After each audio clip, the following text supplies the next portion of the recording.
The players are out on the pitch here. Rangers potentially playing their final match of this Hampden tenancy. We wait to see exactly when they will be going back to their home at Ibrox, but there are indications it could potentially be in time for the Dundee game, which is coming up next month. If it's not that one, then there's the two Premiership matches at the turn of the month against Hibs and St Johnstone, so it looks like they'll be back for one of those three. There may well be a Europa League game in amongst all that as well. Anyway, that's for another day. Rangers looking to make it 2 wins out of 2 in the Premiership here at the National Stadium against a Ross County side humbled by lowly Spartans last week in the League Cup.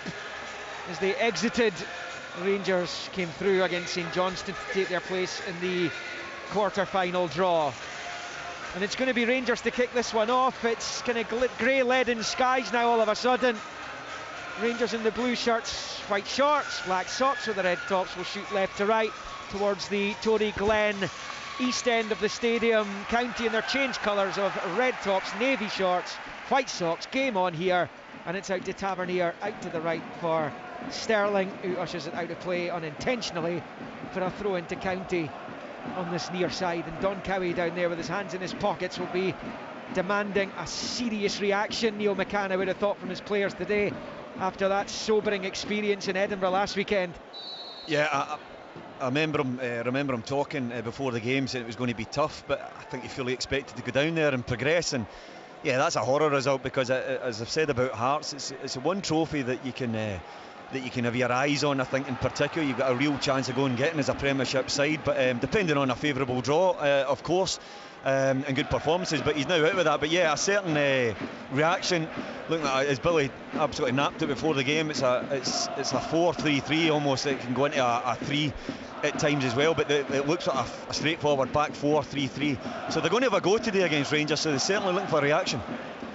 First goal of the afternoon has gone to Queen's Park. Jack Turner's got it. They lead Airdrieonians 1-0 in the Championship. And no other goals in the other games taking place in the other divisions. There is a 5:30 start in League One, Montrose against Queen of the South, as County pick up on the right hand side of their central defensive position with Akio Wright. It's a poor ball out to the far side, but Matondo can't control it, and it goes out for a County throw-in over there. Rangers starting with Butland in goal, Tavernier, Suter, Balogun, Jefte, Sterling, Lawrence, Barron, Czerny, Matondo up there with Dessers. County, Laidlaw in goal, Ifeti, Wright, Nightingale, Harmon, Denham, Laturi, Randall, Greaves, Hale and White, as Neil was saying, is a pretty ambitious side for County.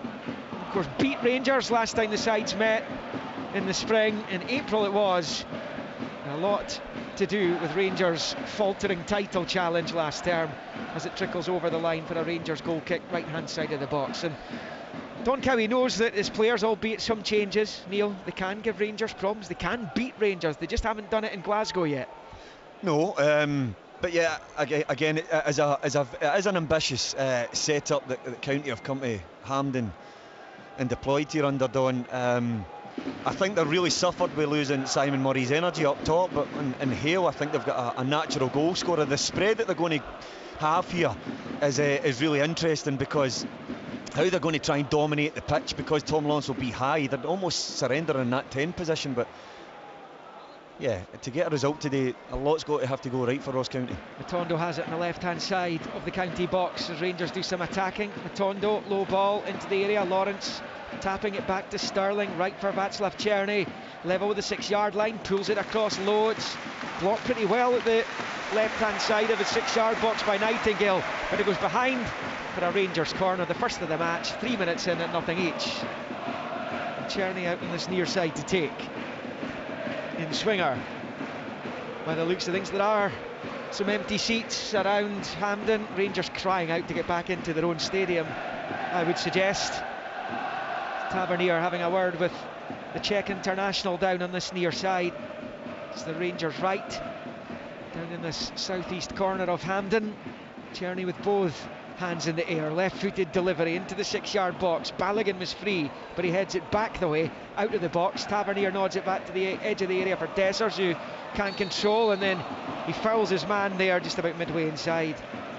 the Ross County half, and it will be a free kick. It was Aidan Denham, who's of course on loan from Hearts at County this season, and did get opportunities at Hearts. He's made 25 appearances in maroon, Neil, but this could potentially be a really profitable move for both the player in his personal career and for Ross County this season, because he has that experience at this level at a big club. Yeah, and development, he's playing under pressure situations. This won't faze him today. I think the one thing that Aidan has is he's got a brilliant engine. He's actually really quick. So points that Rory and I were talking about before the game in terms of how to get out to combat from the midfield areas, he's got all of those attributes to get out to Tavernier today, and he'll have to do it because it is part of the game as a midfielder or a forward, but he's also able to link the game as well.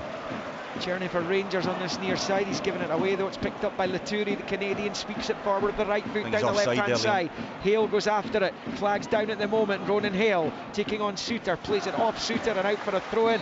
Flag eventually was up on the far side, and it is a continual frustration for, shall we say, professionals who didn't have to deal with that rule back in the day, such as the man to my left. I know. I mean, I can see he's offside, and the continuation of the play. I mean, the officials must be bored with it as well, having to let the game develop. But that's where we are. It has to happen for the video assistant, doesn't it? That goes out for a throw in on the far side. Rangers with a long ball down the left was swept out by Fetty. Congolese playing it right back for County this afternoon. It's back with Balogun, who shifts it to Barron. 4 changes for Rangers. It's 3 for County today as Matondo collects midway inside County territory. Challenge from Randall, who's the County skipper, as Tavernier squares it out to this near side. Sterling to Cherney. Cherney low ball along the grass to Tavernier with the left foot. Back to Cherney, thinks it forward with the left. Tavernier going after it inside the box, where he's beaten to it by Nightingale, and then slips it out to George Harman on the near side. Back to Nightingale. It's all very tight. His clearance drops to the feet of Ronan Hale, but Suter wins it back off him, but gives it away very quickly indeed, and it breaks to Barron in the midfield. Ronan Hale, 4 goals in his 5 appearances so far. He scored 50 in 80 for Cliftonville. Looks good, natural goal scorer. I know I was speaking about Simon Murray's industry and his willingness to run channels and really give an outball for Ross County last season and come up with a bag full of goals that gets his move to Dundee. But Hale certainly looks as if he knows where the goal is. You look at the game against United, where he's so late in the game, from the first minute to the last, he's always sniffing around for a half chance.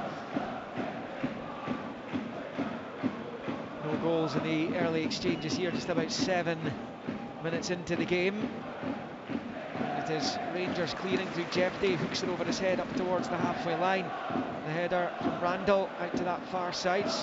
Strong play out there by Afeti. He goes down and goes out for a Rangers throw in eventually, as Arbroath take the lead in League One against Dumbarton. It's been a troubled start to life in League One for Arbroath, who emptied Jim McIntyre the other day, and they're looking for some kind of foothold in the relatively early part of the season. Clyde have gone 1-0 up at Bonnyrigg in League 2. Those are the early goals. Here come Rangers in the top flight. Low ball to the right of the box to Cherney from Tavernier. Back to Tavernier. Plays it with the right foot, looking for Matondo. The Rangers fans wanted him to shoot, and County get it away. White slipping it forward to Hale, who I think might be offside again here.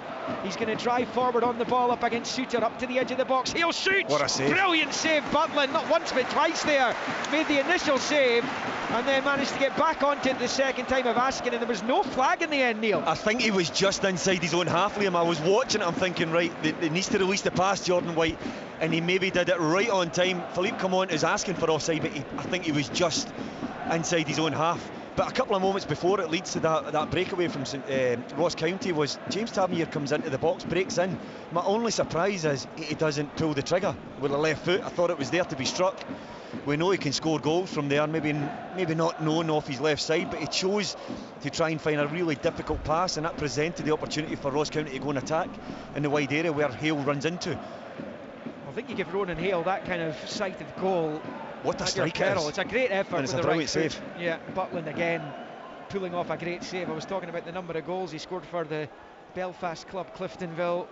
2 of those goals came in the Irish Cup final against Linfield at Windsor last season. They won that 3-1 after extra time.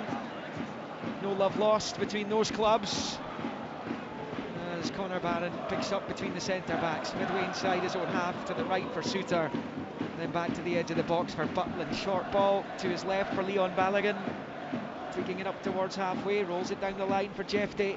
Infield to Matondo, back to Jefté, but it's a poor touch. He tried to get it into his stride, he shows too much of it to right.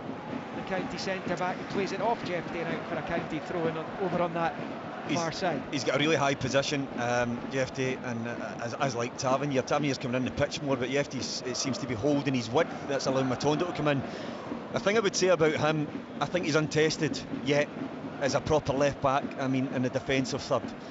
And for me, he still looks a little bit off in the final third in an attacking sense. Middle section, he looks very good, very quick, very able, getting into high positions, and looks actually as if he's got good technique. But both of those areas is where he's going to be judged, particularly defensively, if somebody's running at him. And then once he gets into the final third, his finishing ball into the box must be much better.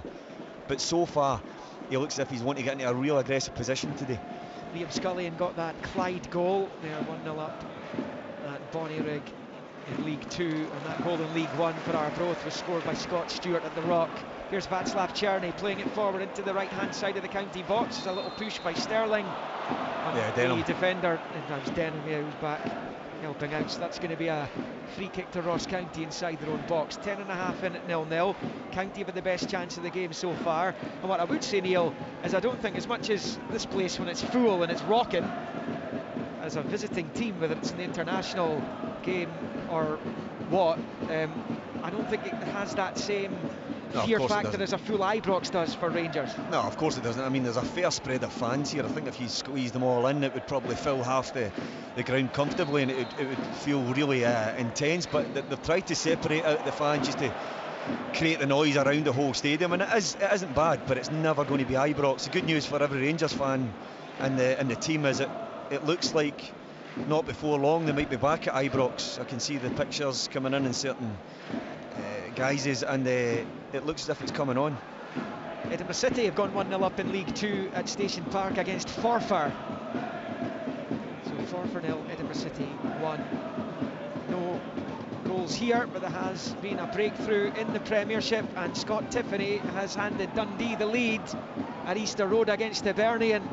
Hibs 0, Dundee 1 at Easter Road. So Hibs' troubled start to the campaign continuing right now. Still early in the piece though, as it is here, as Dessers chases a long ball, but it just trickles away from him behind for a goal kick. Just have to be careful. Ross County, they're playing the flat back four. Wright and Nightingale as the two centre backs, and they really need to communicate that. Listen, one of Dessers' best qualities is he runs. He makes very intelligent runs, and he's running off Nightingale and into the back of Wright. Wright steps out, and I think that if he's stepping out, then Nightingale has to cover the run. He can't just hold tight because he's playing him on. Rangers have it in the midfield. It's Balogun, tosses it forward towards halfway, looking for Lawrence. One in the air though by Laturi. It's not the tallest. Out to Fete. Was he fouled? Yes, says the assistant, and the referee is Ross Hardy this afternoon. Agrees with Alistair Mather, who's the assistant on the north stand side. And Ross County have a free kick about midway inside Rangers territory, about a foot or two away from that far side touchline. They've settled okay, County so far. Don Cowie down there with the arms folded. Real reality check for them last week, first defeat of the season for them. Opened up the league campaign with a couple of draws against Motherwell and Dundee United. As the free kick comes to the edge of the box, in truth it's poor. Rangers clear with ease, and it breaks to Tom Lawrence wide on the left. He fires it forward, looking for Dessers. Important headed away by Randall, playing in a centre back position there.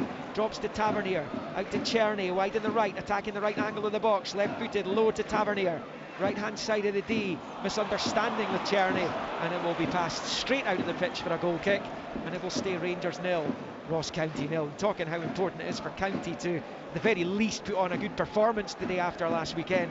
For Rangers, the supporters will want a good performance and a victory, because they know what's round the corner next. Yeah, I think that the victory is paramount. Performance, I think they'll gladly take second prize with that today. Don't want to be going to Celtic Park on the back of a poor result today. That just, I think that's nightmare stuff for the Rangers fans coming into Hampden today. Yeah, I mean, if they were to draw this one, for argument's sake, and Celtic win tomorrow, you could be looking at a pretty big chunk of daylight already this early in the season, if they were to lose next week as well. Well, look, I'm not doom and gloom, but let's be honest, I think Celtic, Matt O'Reilly will be met with absolute elation amongst the Rangers fans if he's away for that game, but they're heavy favourites at Celtic Park. Here come Rangers. Jeffrey out to the left of the box of County from Matondo. It's not the worst ball. Good header away, Nightingale. Beat Dessers in the jump. He was strong. He had to be. As Matondo dinks it back towards the edge of the box. It's gone flying over Tavernier's head though. And out for a throw-in on this near side to Ross County. It remains 0-0 here. 0-0 at Tannadice between Dundee United and St Johnstone, with Dundee leading Hibs by a goal to nothing. And talking about Hibs' troubled start to the season, what a start to the season it's been for one of Neil McCann's other old clubs in the shape of Dundee. As Lawrence picks up, looking to disguise the pass forward into the County box for Dessers, right down the middle. It's been cut out though. Now it's Tavernier. Will then turn it out to Cherney over on this near side, level with the 18-yard line of County.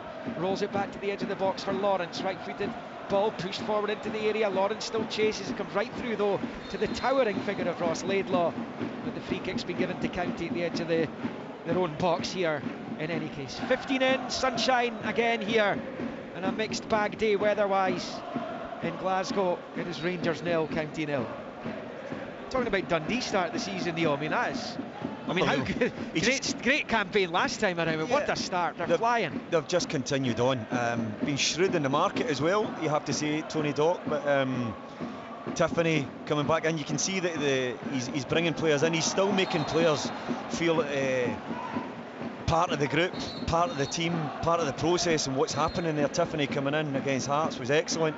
He's continued that today against Hibs. Alloa have taken the lead at Annan in League One. Annan 0, Alloa 1. And it's Skugall who scored the goal. He scored plenty down the years in the lower leagues. And that is 1-0 to them. Arbroath leading Dumbarton 1-0. Another 2 matches kicking off at 3 in League One are goalless. He's just changed, Don Cowie's just adapted the formation a little bit. I mean, he's going to like a 4-4-2 now. I know it looked like a 4-3-3, but he's just flattened out that midfield. I think possibly looking at Jeffrey's high position and getting in behind the midfield three a couple of times, although they didn't really come to anything. He's just slightly adapted it a little bit. So yeah, he's pushed Jack Greaves back a little bit. Yeah, he has, into a wider position. On loan from Watford, his hometown team. Greaves, Rangers have it with Matondo, left-hand side of the County half. Plays it short to Lawrence, back to Barron. Comes back into the side, having been left out of the starting 11 against St Johnstone in the Cup a week ago. High ball out to this near side. Cherney's header in field is aimed towards Sterling. It makes its way back to Cherney, back into his own half for Suter. And he sweeps it back to Balogun, who goes all the way back to Butland, who's made the save of the game so far to deny Ronan Hale. The edge of the Rangers box. Hale unleashed a really good effort. And here come Rangers with Sterling coming forward. Laturi putting the pressure on Sterling. I think felt he'd been fouled by Victor Laturi as the long ball's played towards Hale, but Suter gets there, and you can see Ronan Hale doesn't quite have the pace Simon Murray has. Just in that little phase of play there, he couldn't quite get himself and get the legs going enough to put pressure on Suter. It wasn't a bad ball down the channel. Great turn by Lawrence up the other end, gets it back towards Dessers. Chance Rangers, goal! Dessers! Really good take by Cyril Dessers, left hand side of the box. Freed himself in the defender and smashes it low into the bottom right corner in what was threatening to be a potentially stuffy afternoon for Rangers. It's 4 for the season for Dessers, and it's Rangers 1, Ross County 0 at Hampden.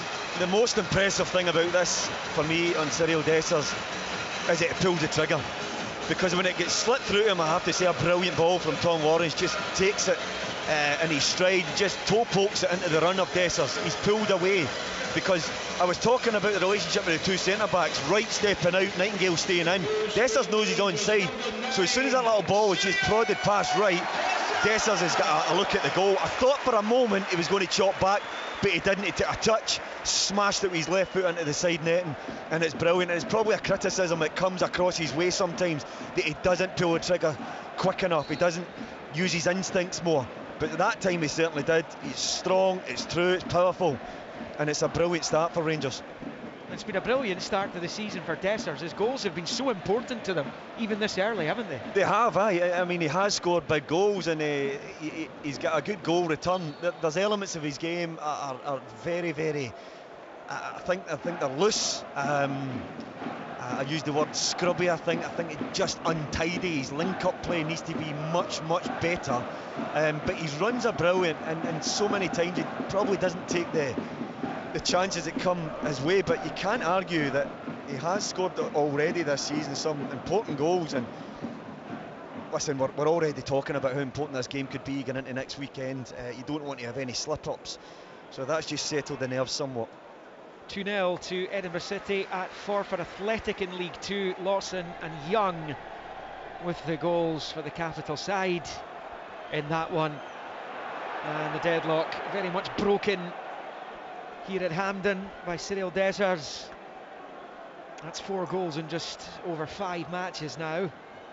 It's a couple more than he'd managed a year ago. It wasn't like he took weeks and weeks and weeks to get off the mark for Rangers, but it was early in the season. He had to overcome so much, I don't want to use the word abuse, but it was kind of feeling that way for quite a while, Neil. You know, there were matches where, you know, Michael Beale was making a substitution, and when it wasn't Dessers, the whole stadium was booing.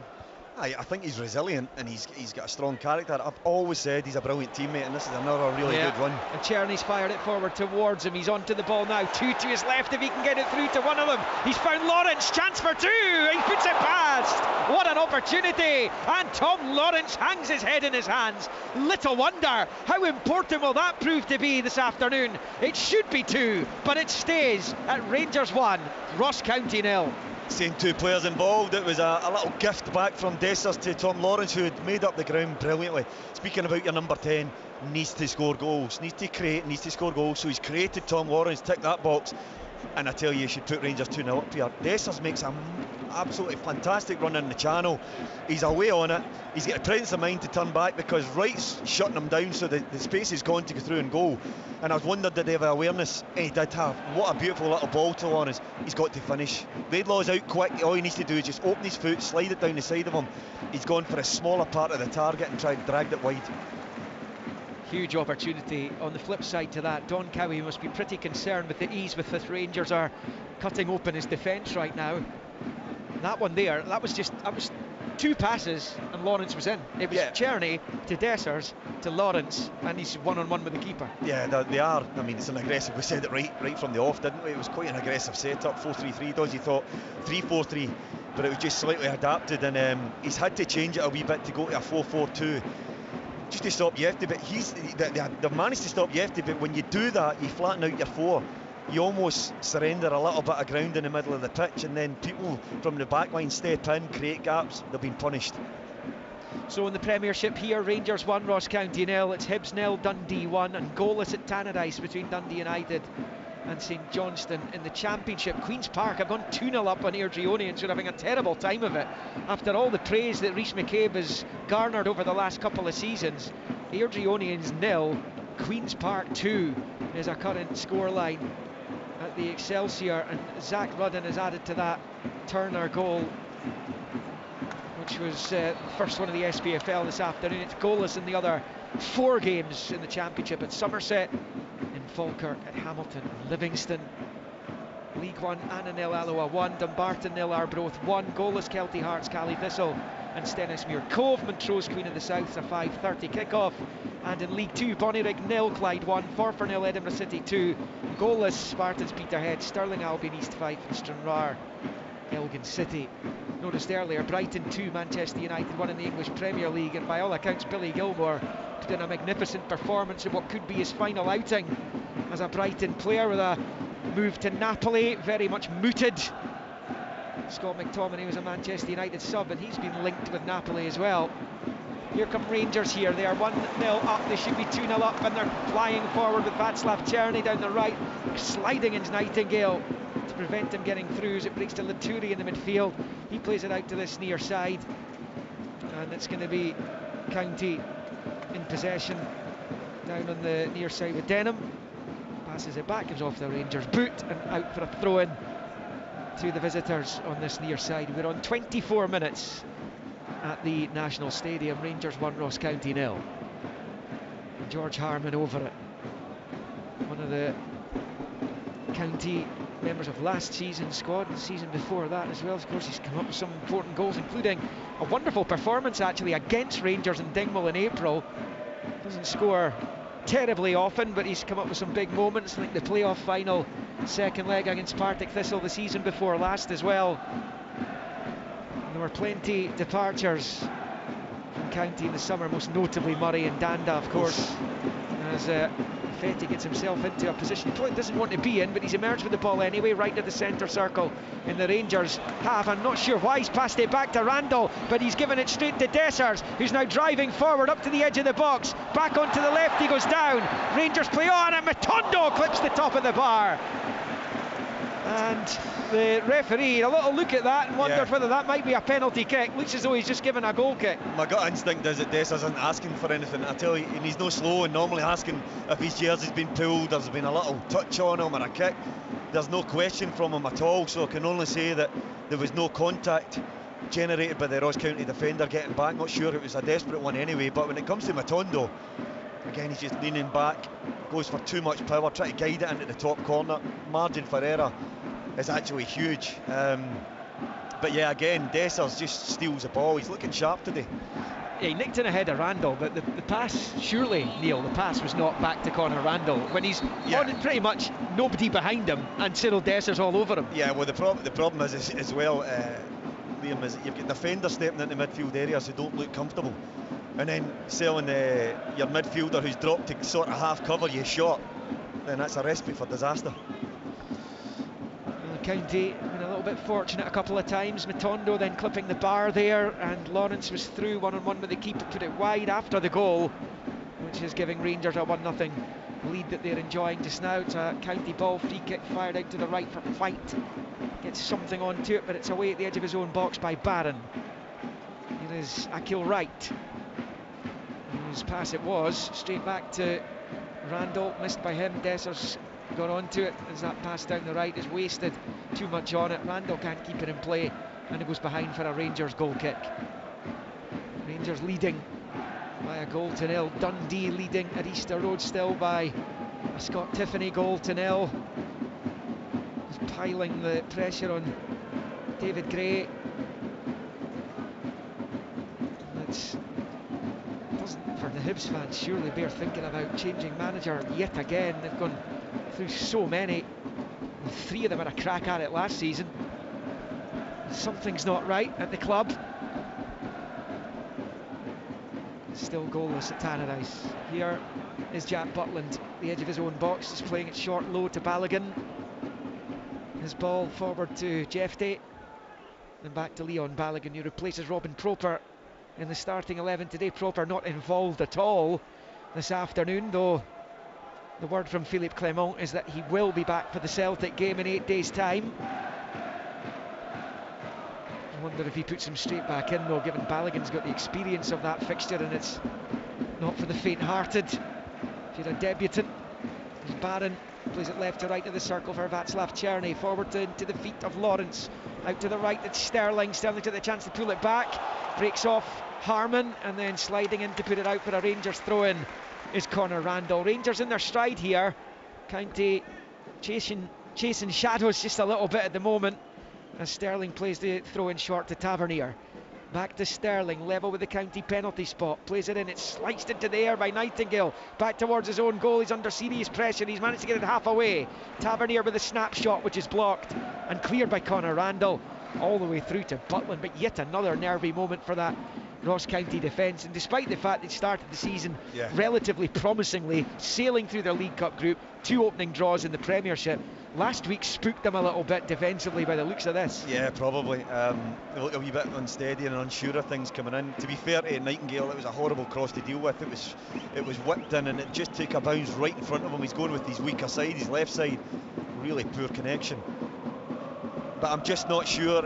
Going to a back four, Akil Wright just needs to be really careful. At times he's getting dragged forward almost into a midfield. He just needs to pass those players on and make sure that Conor Randall or Latouris picking up.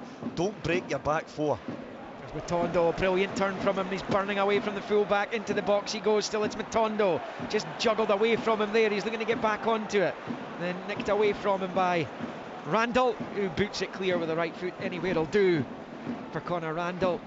And Suter defends well at the other end, up against Hale, and comes up towards the halfway line, passing it short to Lawrence, and then to the right of the circle for Conor Barron. And if reports are to be believed, Conor Barron will be in the Scotland squad that Steve Clarke's going to be announcing this week for those big Nations League matches coming up against Poland and Portugal next month. He has started his Rangers career pretty promisingly, as Czerny picks up, looking to flight it through towards Dessers, who was stealing in behind Nightingale, but it's too close to Laidlaw. He likes that wee ball though, Liam. He likes that wee one coming in off the right and just a reverse pass.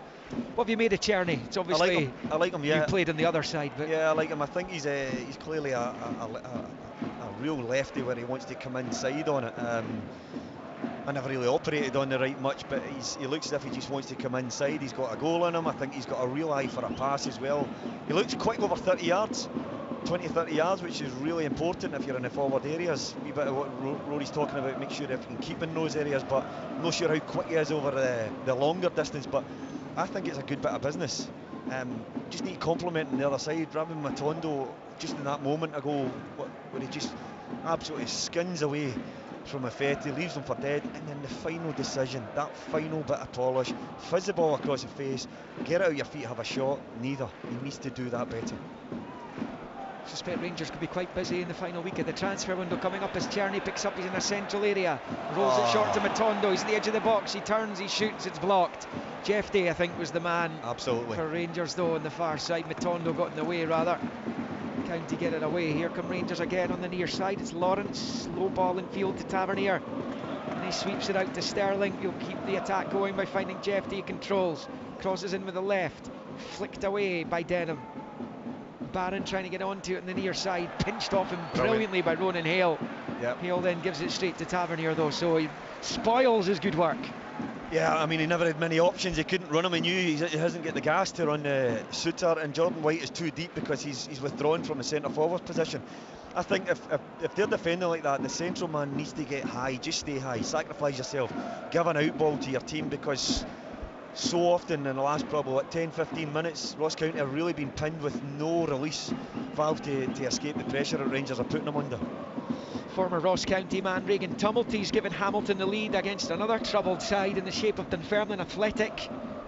They're really toiling early in the season, or many thought they would. Such a big club, such a iconic stadium as well, but they are looking as though they're going to struggle if it continues the way it's going. It's Hamilton 1, Dunfermline 0 in the Championship. In the Premiership here, Rangers with a 1-0 lead, Dundee leading Hibs 1-0 at Easter Road, and it's 0-0 at Tannadice between Dundee United and St Johnstone. All three matches are at or just after the half-hour mark. We're in 32.5 minutes now here at Hampden. It's Rangers on the ball with Balogun to the left for Barron. Back to Leon Balogun.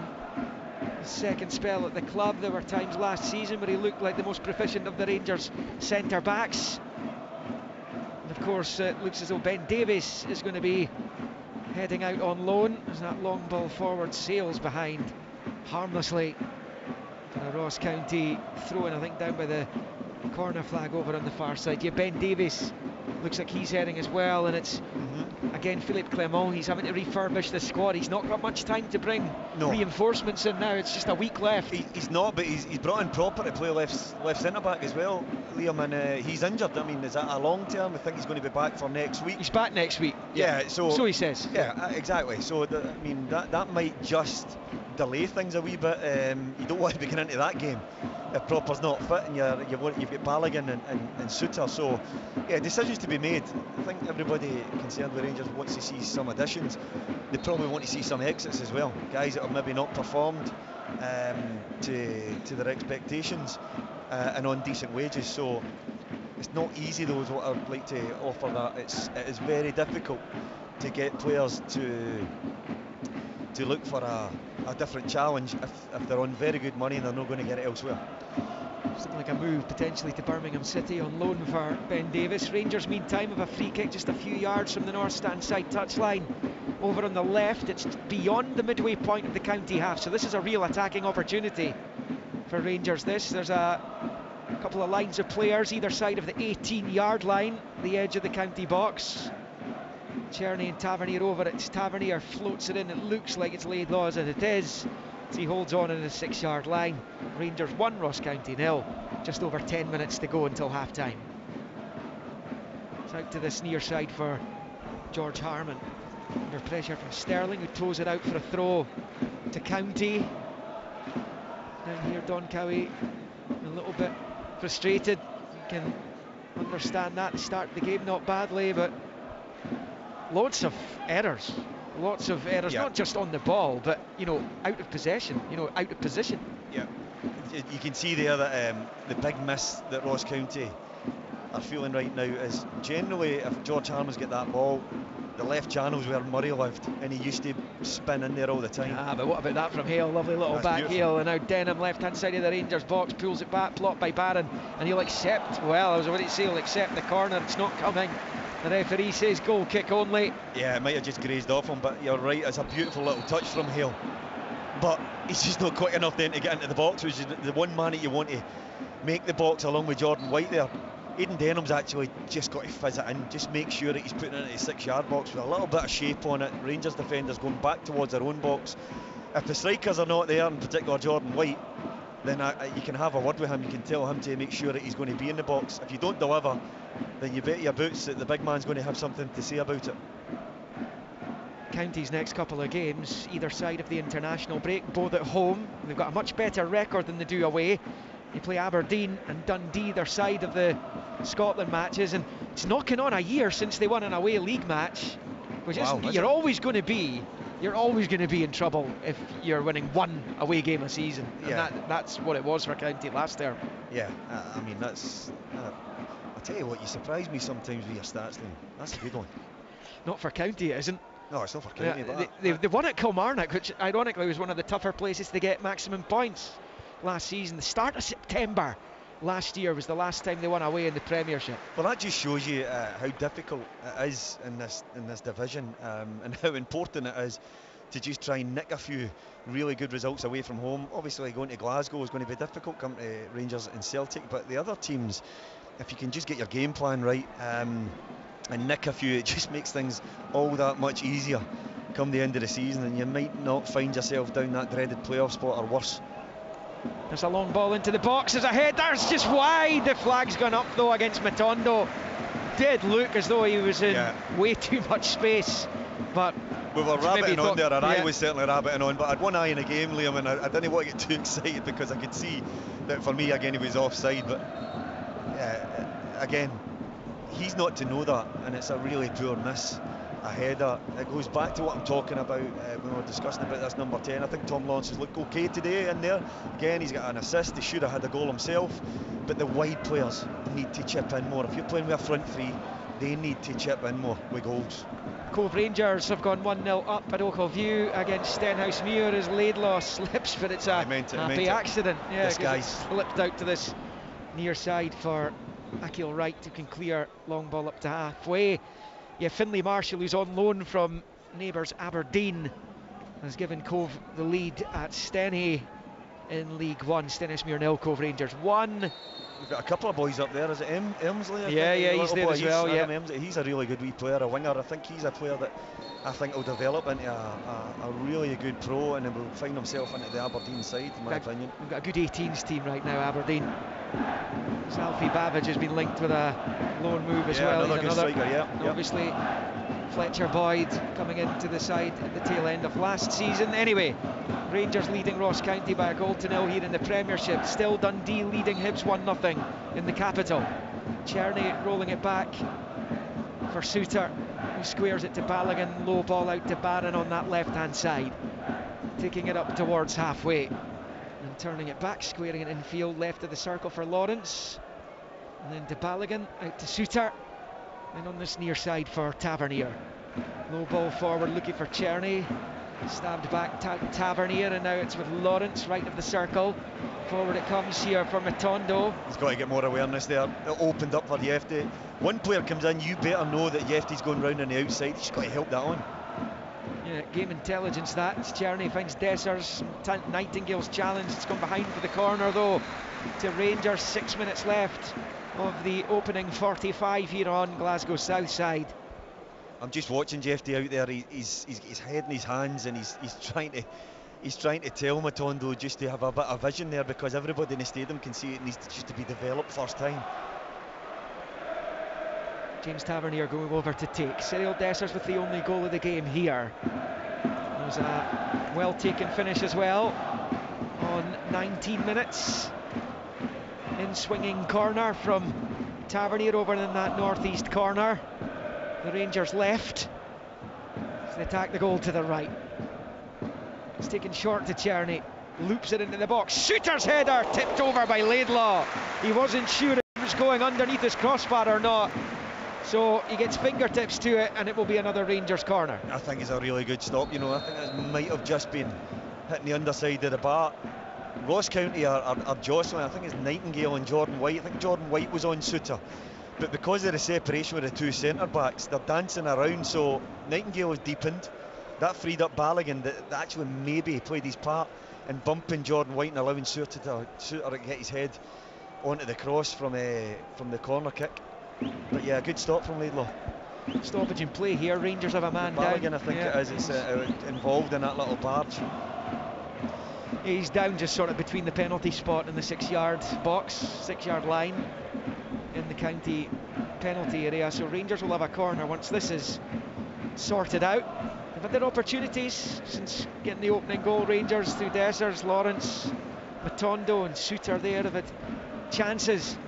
It remains just 1-0. Dundee United 0, St Johnstone 0, Hibs 0, Dundee 1 in the Premiership. In the Championship, Airdrieonians 0, Queen's Park 2. Ayr United having a fabulous time of it just now. They've gone 1-0 up. I think Sean Byrne's been sent off as well for Raith. It looks as though he's conceded a penalty, and Ayr have converted said penalty at Somerset. So Ayr United 1, Raith 0, Falkirk 0, Partick Thistle 0, Hamilton 1, Dunfermline 0, and goalless Livingston Morton. League 1, Anna 0, Alloa 1, Dumbarton 0, Arbroath 1, goalless Kelty Hearts, Cali Thistle, Stennismuir 0, Cove Rangers 1. Montrose, Queen of the South, a 5:30 kickoff, and that is live on BBC Alapa. League 2, Bonnyrigg 0, Clyde 1, Forfar 0, Edinburgh City 2. They remain the scorelines there. Goalless Spartans, Peterhead. East Fife have taken the lead against Stirling Albion. They lead that one 1-0 at Forth Bank, and it's Stranraer 0, Elgin City 1. And that's you up to date with everything across the Scottish Professional Football League this afternoon. Tomorrow, St Mirren Celtic's a midday kick-off. Aberdeen Kilmarnock and Motherwell Hearts kick-off at 3. And then on Thursday, it is Conference League qualifying. Kilmarnock Copenhagen. 2 late goals in the Danish capital conceded by Killie. They are 2-0 down going into the second leg of that playoff. And in the Europa League playoff, Niels at Tynecastle, Hearts against Victoria Pilsen, 1-0 to the Czechs, but tie very much alive. That could be some night at Tynecastle Park, as Hearts look to try and get into UEFA's secondary competition rather than dropping into the third, which they're guaranteed. Tavernier takes the corner, game back on, and it comes, it's not clear by County, and Barron's lost out to Hale, and suddenly County are driving forward in numbers here on the counter, 4 on 4, driving up to the edge of the boxes. Denham, he shoots, and Butland holds on, and Ronan Hale is furious he's not been slipped in there. Almost on 43, Rangers 1, County 0. That was a quick fire counter by the Staggies. And I tell you, they had numbers up. Ronan Hale is furious that Aidan Denham's not slipped him, but I can understand why he's taking the shot on. It opened up, Tierney's covering the outside man, but for me he's too wide, and it just encouraged Denham to step into the space. He didn't catch it right, he tried to reverse it, and it's a good save. For what it's worth, I thought it was a foul on Conor Barron in the centre of the pitch. I thought Hale had driven the elbow into the back of the wee man in the middle of the park, and for me I thought it was a free kick, but it was allowed to go on. East Fife have scored twice in 4 minutes. They now lead 2-0 against Stirling Albion. Nathan Austin got the first. I've not got confirmation of the second as yet. Conor Barron in the Scotland squad. Neil, would that be something that you would back? I think he's surprised many. There was chat that he was getting into the European Championship squad at one point. Yeah, listen, I think he's a good young player. I think he's got loads to learn in the game, but he's doing it at a level with Rangers under pressure, you have to say, and doing very, very well. But he looks to me, I don't think he's got the same aggression that Ryan Jack had, but he's got similar qualities. Problems for Rangers here, Neil. Balogun's had to be subbed off. I think it's a concussion sub, you know. I wouldn't yet to hear if that's the case, but certainly it looked like a bang in the back of the head. They've made the sub, which means that Diamande coming on is an interesting one, though. It means Sterling going to centre back. Looks like it. Yeah. He's played there before, and he can fill so many holes in that Rangers side. To John Sterling as Diamande comes on, but we're talking about the left centre back position. I was talking about Ben Davis with you earlier on, proper injured today, as Tavernier plays a ball. It's a good one, and it's touched home by Matondo, who gets onto it and gives Rangers a 2-goal lead just before the interval. Flashed across from the right hand side of the box. Matondo got goal side of the defence and knocks it high into the net to make it Rangers 2, Ross County 0. Well done, son. And that's exactly what you're looking for a wide player. When the ball, this is old school, when the ball's on the other side, you get yourself in from the opposite side and get into the box and become a centre forward. His run's brilliant, I have to say. Really static from Ross County. They've not moved their positions, they've not tried to guard the area, and it's fizzed in with James Tavernier again with another assist, a trademark ball, plenty of whip on it, but when it goes in there, you're looking for Ross County, just one of the defenders, Nightingale maybe right, just to deepen, clear it. They don't. Matondo nips in there, and it's actually a lovely little finish because it skips right in front of him. He just side foot volleyed it into the top corner. Really, really good finish. So 2-0 to Rangers. It's come as we go into the first of 3 minutes of stoppage time here at the end of the first half at Hampden. And that will, you would imagine, knock the stuffing right out of County. If you come to Glasgow and you play Rangers or Celtic, how often have you been in a position where you concede a goal in the stroke of half time? It changes everything, even if it's just the opening goal. On this occasion it's a second. Rangers thoroughly deserving of the 2-0 lead. They could have had more as that ball was played through towards Czerny. The ref blowing his whistle. Right, he's going to book Akil Wright, and Rangers have taken a quick free kick, which the ref's not ready for. I didn't see that. Must have been after the ball had gone. It was Anton Dowds who converted that penalty for Ayr United, by the way. They lead 10-man Raith Rovers by a goal to nil. It's been a dream start to the season for Ayr. They're going well under Scott Brown. I just wonder whether the referee was playing advantage, Liam, and then just thought, no, didn't find the target of Czerny and pulled it back and booked Akil Wright. But I think Dessers, that's exactly the part of the game that he needs to improve on when it goes up there. Use his body physically, he's strong. He rolled him, maybe didn't execute the pass, but it was much better link-up play, much better hold-up all round from the number 9. Stenhousemuir have equalised on the stroke of half-time against Cove Rangers in League One. Steny 1, Cove 1 in the third tier. In the top tier, Rangers looking for a third. Dessers going forward, he goes down, no free kick though. So it comes right through to Laidlaw. Rangers 2, Ross County 0. Dundee leading Hibs 1-0 at Easter Road. Looks like it's going to be goalless at Tannadice at the break as well. It's just spooling through the other scores and goals as they go in across the country. half-time whistle's going across Scotland as Souttar tries to do a bit of defending here, and he sees it behind under pressure from Aidan Denham, and that's going to be a goal kick. It's been despite a relatively sluggish start for Rangers. County looked to settle quite well in the game. They're thoroughly deserving of their 2-0 lead right now. Yeah, absolutely. I think that I think Dessers in particular has given Nightingale and Wright an absolute torrid. Matondo's come up with a goal, which is good. Well, there's the half-time whistle here, and it's Dessers and Matondo with the goals. That coming after hail-tested Butland, who produced a really good save. Rangers have had chances either side of that. Lawrence, Matondo who hit the bar. Souttar forced an excellent save out of Ross Laidlaw. But at half-time at the National Stadium here, now in the driving rain on Glasgow's south side, it's Rangers 2, Ross County 0.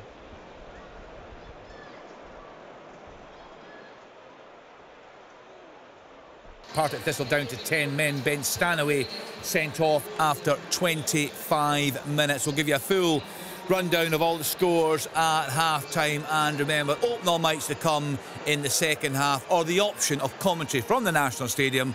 Rangers at home to Ross County. Fleet come on side, cruising there by 2-0. Football from Sportsound. Brilliant drop of the shoulder! What a goal! From BBC Radio Scotland. There's no substitute. You're listening to Sportsound on BBC Radio Scotland. A busy first half around the country. We'll get some half-time reports now. Our commentary match this afternoon comes from Hampden Park. Rangers at home to Ross County. Let's get to our commentary team there of Neil McCann and Liam McLeod. Well, Ross County have never beaten Rangers in Glasgow. They did beat them last time out, but apart from a Ronan Hale effort, which was well saved by Jack Butland, they've not really threatened. It's been comfortable for Rangers, who have a 2-0 lead. At the interval, Cyril Dessers putting them in front on 19 minutes. They could have had a couple of other strikes after that. Tom Lawrence failed to convert from a one-on-one opportunity after he was slipped in by Dessers. Matondo then clipped the top of the bar. Souttar saw a header tipped over by Ross Laidlaw before Ravi Matondo, just as we went into first half stoppage time, struck from a James Tavernier cross at the near post. He took it well, he was delighted with it. The Rangers fans who've turned out at Hampden this afternoon were delighted with it as well. They know how important a victory is for them this afternoon, with that Celtic game just round the corner next Sunday. The slight fly in the ointment for Philippe Clement is an injury to Leon Balogun. He's been forced off. He was replaced by Mohamed Diamonde, with Dujon Sterling going back to deputise at centre back. Half time at Hampden is Rangers 2, Ross County 0.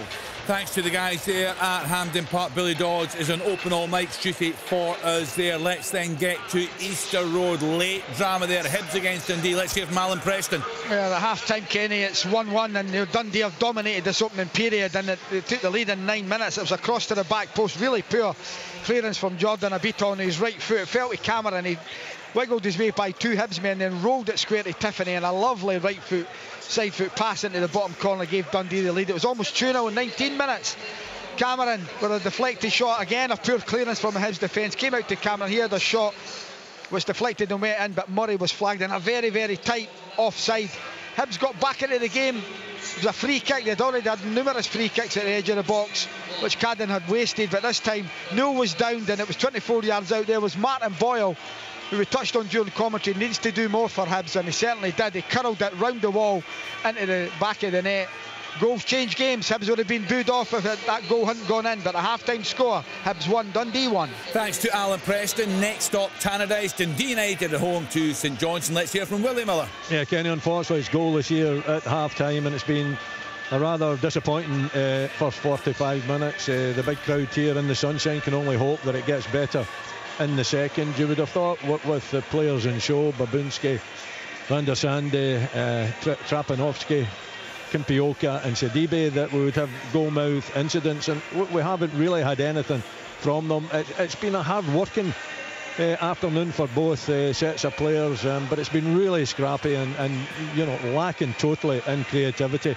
Most of the chances, if you can call them chances, couple of half chances or things to talk about to St Johnstone, the visitors, Matt Smith could have and maybe should have found the back of the net. Walton, poor clearing from him. It falls to the midfielder. He tries to clip the ball over the top, does manage to get it over the goalkeeper, but he's wide of the post. He was in, the same player was involved in a possible penalty that was checked, but it was very briefly checked and waved aside. And then the big chance just before half-time, Kimpioka down the left-hand side, he takes the touch, I thought too wide of the goalkeeper, Walton comes out to confront him. It's a really, really tight angle. He does awful well to get it on target. It comes off the face of the post, and there is Andre Raymond. You just think, just tap it in, just open your foot up, just slot it into the back of the net. It does bounce up a little bit, and from 6 yards, Kenny puts it over the bar. Quite incredible. You've got to see this miss.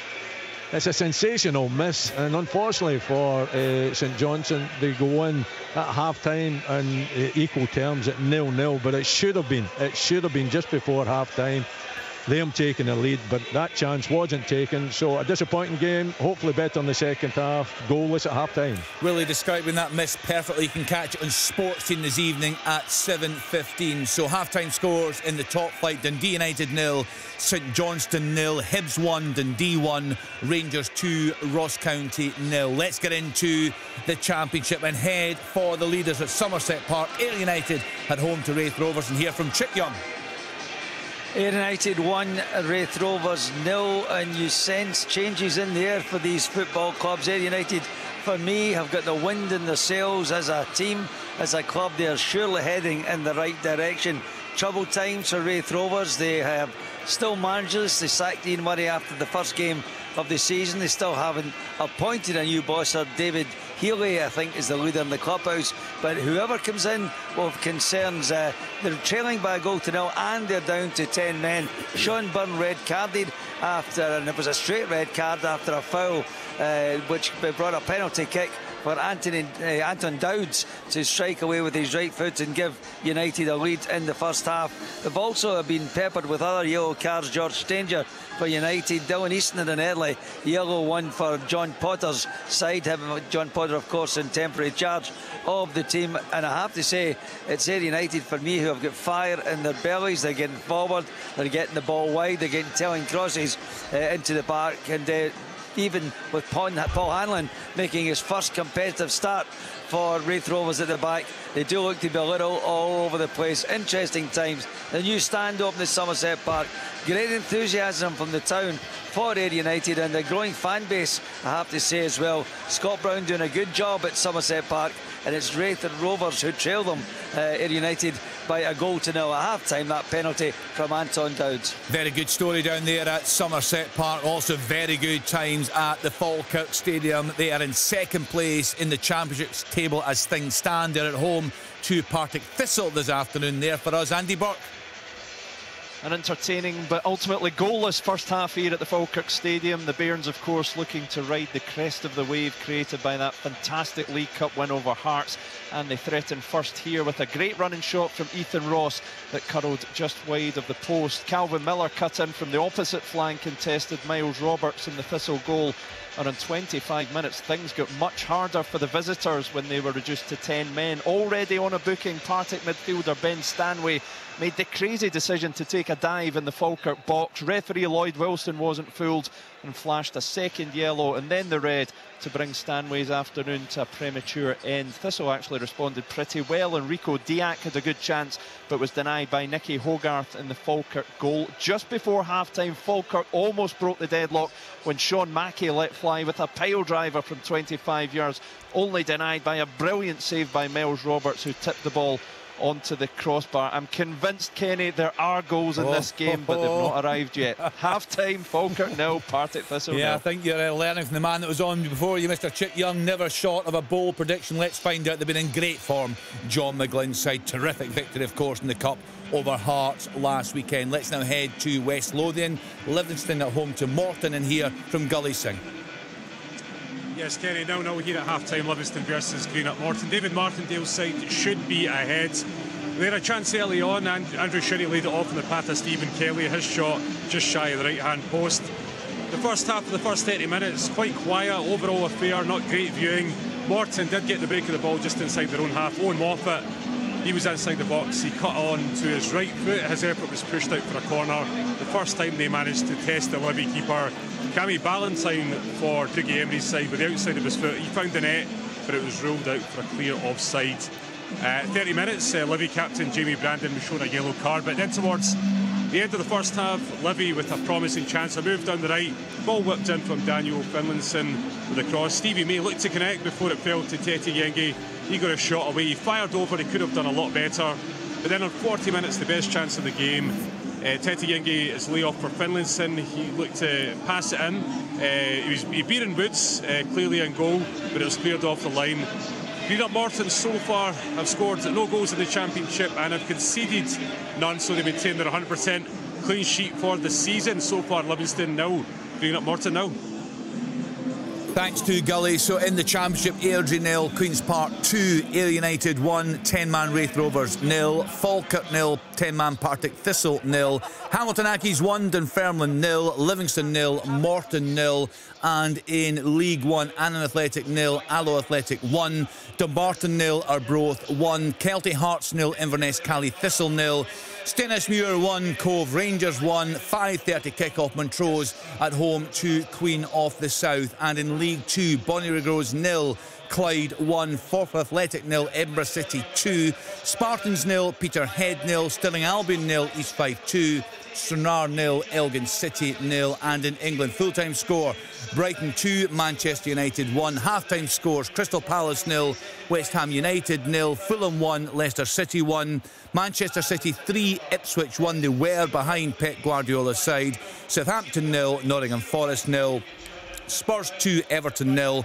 5:30 kick-off, Aston Villa at home to Arsenal. John McGinn, Aston Villa and Scotland hero, picking our music on Sports Round from 5:30 this evening. We're with you right through until 7 o'clock. Neil McCann is part of our commentary team at the National Stadium. Neil, we had a big debate about Shea, about the number 10 position. I think what we've seen in the first half, Neil's away, Billy, I think what we're seeing in the first half there is it's been played to almost perfection by Lawrence and Dessers, switching nicely. It's nice when you get it right, isn't it?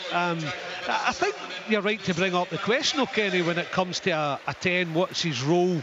And Rory talked about it, the defensive side, we talked about the attacking side, and it has been lacking. But today you saw on a few occasions, because Rangers are dominating the ball, that sometimes you've got to go beyond as a 10, sometimes you've got to be on the half turn so that you're round and you're at the defence. That's why you're in those pockets. And you could see with his pass for the first goal, where he got in the pocket, he was round, he saw the pass and he slipped Dessers through. Now he should have scored when he went beyond, when Dessers got it in the right channel, and he just turned on him thinking, get the head up, son, you'll see him and you'll spot him and he'll go through in 1-on-1, and you'd expect him to score. But at least there's signs that he's doing the right jobs within the role, and it's paid off handsomely. He should be further in front, Rangers.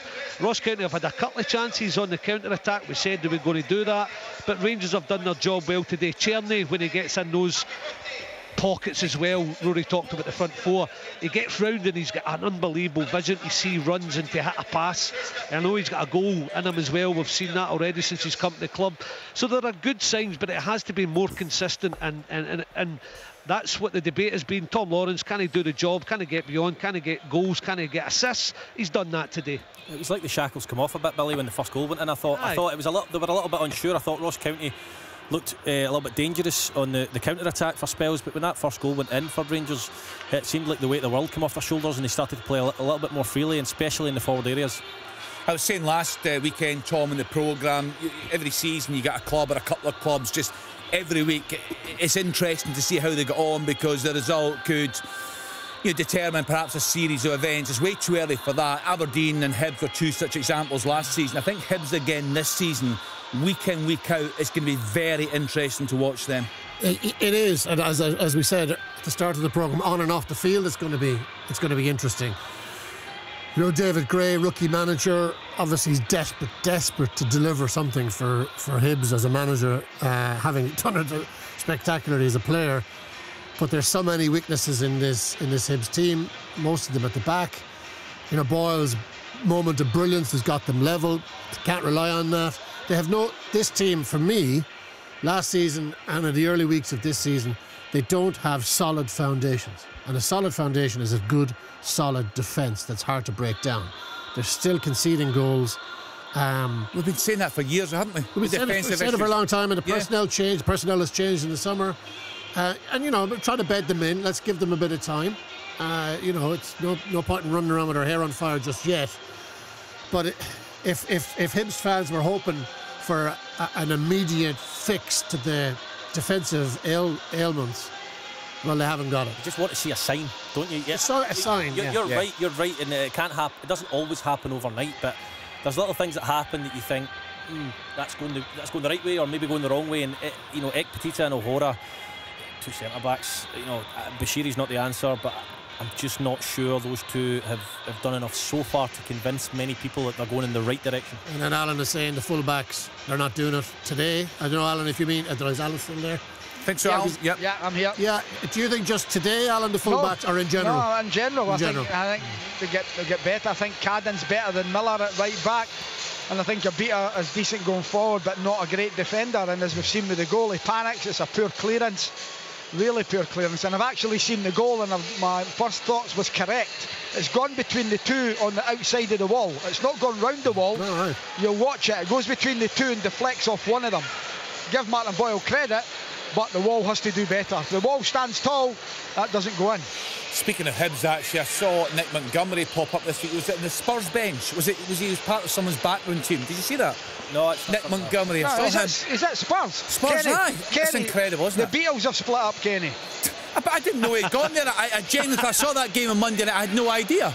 You're kidding. Come on, Kenny. Okay, I'm not the only one. I'm looking at the two in the studio here. I'm looking at you. I'm looking at you. Right, okay, let's get back to the options. Choice of listening again. It was lovely. Choice of listening again on Sports Sound for commentaries from Hampden. Rangers are playing Ross County, tuned to BBC Radio Scotland Digital, 810 medium wave, and BBC Radio Scotland Extra on BBC Sounds. For open all mics, you'll find that on 92 to 95 FM and BBC Radio Scotland on BBC Sounds. Both are live online at bbc.co.uk/Sports Scotland. Football from Sports Sound. Brilliant drop of the shoulder. What a goal! From BBC Radio Scotland. There's no substitute.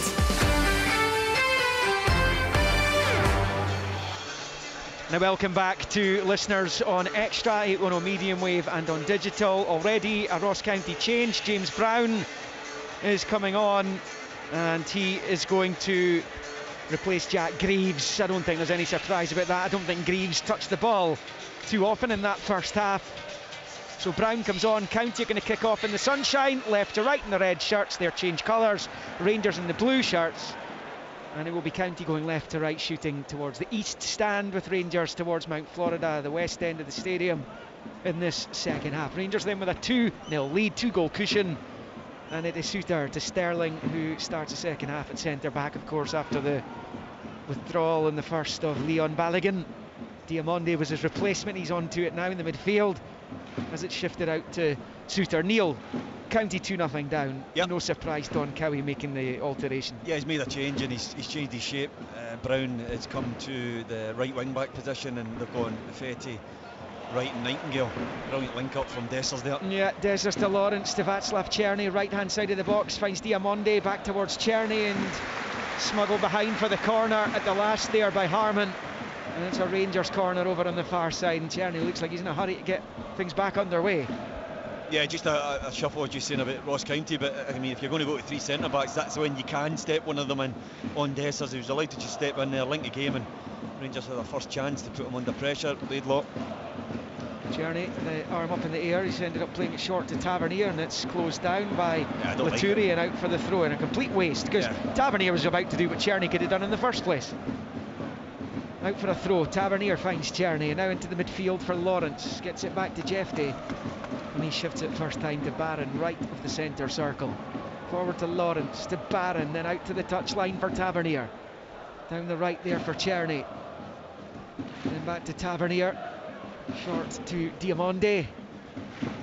He'll then turn it back to Barron. Rangers then with Butland in goal, it's Tavernier, Suter, Sterling and Jefty. And it's Lawrence, Diamonde and Barron, Černý and Matonde up there with Dessers. Rangers come forward here. It's Matondo got the second goal out to Jeffrey on the near side. Go through the county team in a moment. Jeffrey down the left. Dink ball towards the back. It just skips off the top of Tavernier's head at the back post and breaks out to Lawrence over by the corner flag. Gets it into Tavernier at the edge of the 6-yard box, and he heads it well over the crossbar. Goal kick to County.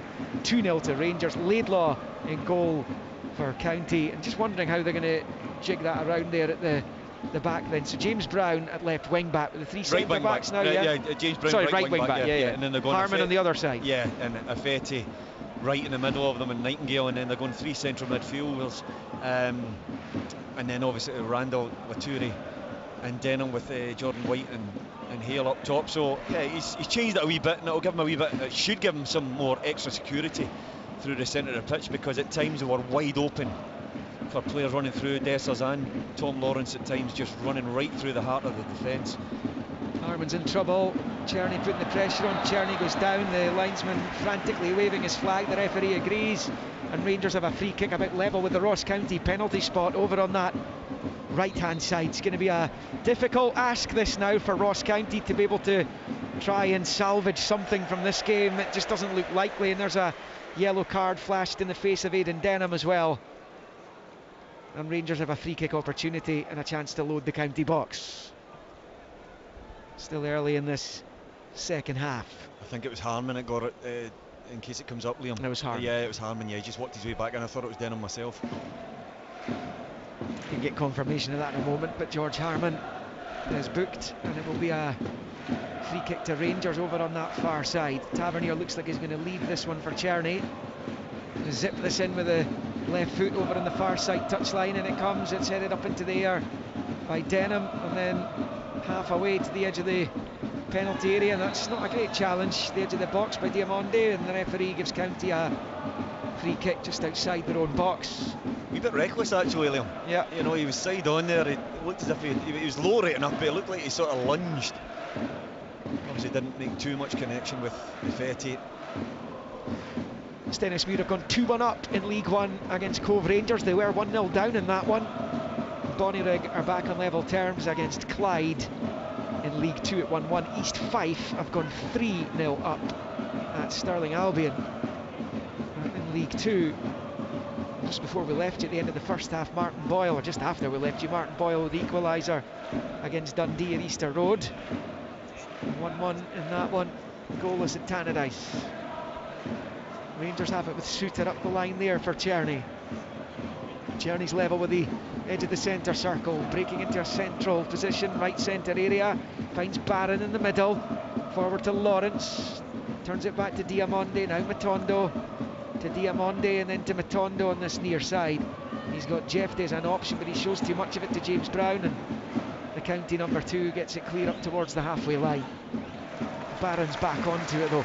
He has impressed the Rangers support, Connor Barron. He kind of goes about his business in relatively unremarkable fashion. He's very useful with the, well, he really wastes the ball, but just a lot of Connor Barron's problems, I suppose, were more in an offensive point of view. He scored that terrific goal at St Mirren last season. Rocket, he's not really too much of an attacking threat, but he's got that kind of metronomical ability about him in the midfield, which I suppose, like Barry Ferguson, who did have the goal threat, of course, in your Rangers side.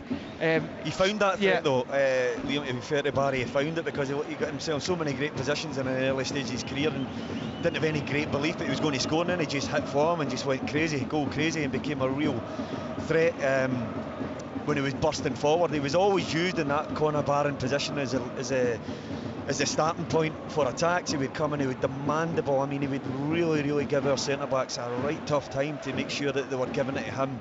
He was the guy who was going to start things, and he's good. He's got an idea of where he should be on the field, Connor Barron. He's miles off the levels of Ferguson, I have to say, right now. But he's certainly done himself so many favours in the eyes of the Rangers fans, because his industry, his willingness to get on the ball, and his positional sense already. Still plenty growth in Connor Barron, that's for sure. As Rangers pick up with Diamonde, leaves it for Lawrence, back to Diamonde, then to Barron, and Diamonde just rolling it back to Sterling, the left centre back. Long switch of play out to Václav Czerny, who controls it. It's a really good ball actually, and Czerny's control matched it, and he's away from Harmon. He's in the box. Czerny pulls it across, It comes bouncing off Akil Wright out to this near side. Breaks to Dessers, up against Brown. Rolls it back to Jeffrey. Short ball to Diamonde, left-footed, bends it in. It's not the worst ball, but there's nobody in blue attacking it. Yeah, Tierney's onto it. And he plays it back to Tavernier, then Tierney to Tavernier. Tierney again, that ball actually very similar to the one you put in for Lovenkrands in that very penalty area all those years ago, as Diamonde shoots from distance, might have taken a deflection off somebody, and it's gone past the right hand post, and it stays Rangers 2, Ross County 0 on 52 and a half. Had Rod Laidlaw scrambling a bit there, didn't it? Diamonde was very little backlift. I think that's what caught the goalkeeper out. Decent skidding effort. It was pouring down at half time. We're now bathed again in sunshine. Yes, ridiculous weather it is just now. But I have to say, brilliant if you're a player on the pitch. It's the perfect conditions for a forward player to get at fullbacks and run at them. Tierney on that side should be, listen, I think he should be having a field day. He's up against George Harman, who has shown him the line, because he's so frightened of getting Tierney onto his left side. He's overcompensating. Tierney should just burn him on the outside and flash balls across the face of the goal all afternoon. Ross County up the other end, right hand side, and it comes, it's half away. It's like Dundee United have taken the lead against St Johnstone. Lucas Stevenson with the goal. Dundee United 1, St Johnstone 0. Rangers still 2-0 up here, County, with a rare foray forward, but Rangers bundle it clear, and long ball into the County half, which Nightingale takes down and rolls back to his keeper. Short to this near side, there's a long ball, asking way too much of Ronan Hale, was Akil Wright though, and it's all the way through to Butland, and it stays Rangers 2, County 0. I think any balls over the top they're going to struggle with Ross County, because Stirling is very quick, John Souttar's not slow, and Jordan White and Ronan Hale have already shown us, well, Jordan White certainly throughout his career in Scotland, Ronan Hale in the short time he's been here, they're not rapid strikers that are going to go and run away from you. So the quality of ball from Ross County needs to be better. Clip it into Jordan White, get your players around them, and try and get yourselves up the pitch. Scott Pittman's given Livingston the lead against Morton in the Championship. Livy 1, Morton 0. The other scorelines all remain the same for now in the second tier of the SPFL. Arbroath 2-0 up on Dumbarton in League 1, 1-0 Alloa at Annan. Stenhousemuir, as I said, 2-1 up now on Cove, goalless Kelty, Inverness 5:30 start at Lynx. Montrose against Queen of the South. 1-1 Bonnyrigg Clyde in League 2, 2-0 Edinburgh City at Forfar, goalless Spartans Peterhead, 3-0 East Fife at Stirling Albion, and goalless at Stair Park between Stranraer and Elgin City. The longest journey, I think, in Scottish football, that. Here come Rangers into the feet of Dessers, get his back to goal, finds Jeffrey, fires it into the side net. Laidlaw was diving to protect his near post, but it goes wide of the target, and it stays Rangers 2, Ross County 0, 10 into the second half. Near the Rangers supporters appreciative of what was a really good move. Sweeping move, brilliant move actually. Tom Lawrence, good ideas of the game. He's backs to goal, but he knows that he's got James Tavernier on the outside. I have to say, Tavernier's pass into Dessers was absolutely brilliant. First time, smashed in low and hard into the feet of Dessers. His touch has been secure today at times, and his little link-up play. I was looking at Diamonde because he was making up the penalty area, Liam. He was looking for a whipped cross, but I don't have a problem with Jeffrey taking that on. It opened up for him. Decent strike, yard or two beyond the post. Tondo rolling it back to his goalkeeper. Of course, the Europa League draw is on Friday. Fixtures released on Saturday, I think, for Rangers tilt at the Europa League. Of course, Hearts will hope to join them in that tournament as well in the refurbished Europa League, as that long ball's pinged into the feet of Lawrence. Little touch with the right, and the touch was actually a decent bit of control, but there was a defender in behind him, Fetty, to get it away, and it's out for a Rangers throw-in on this near side. Well, that's the number 10 that he is. He's a runner. He wants to slide into gaps. I have to say, really poor from Fetty. You can see him. He just wanders inside him, and he still allows him to go and take control of it. But for a better touch, he was in and goal.